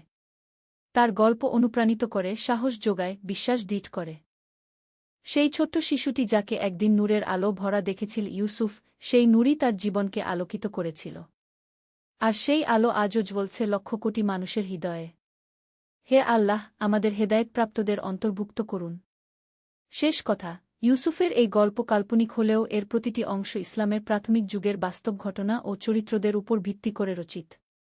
অসংখ্য সাহাবী এরকমই ত্যাগ ও কুরবানির মধ্য দিয়ে ইসলামের সেবা করেছেন। তাদের জীবন আজও আমাদের জন্য অনুপ্রেরণার উৎস।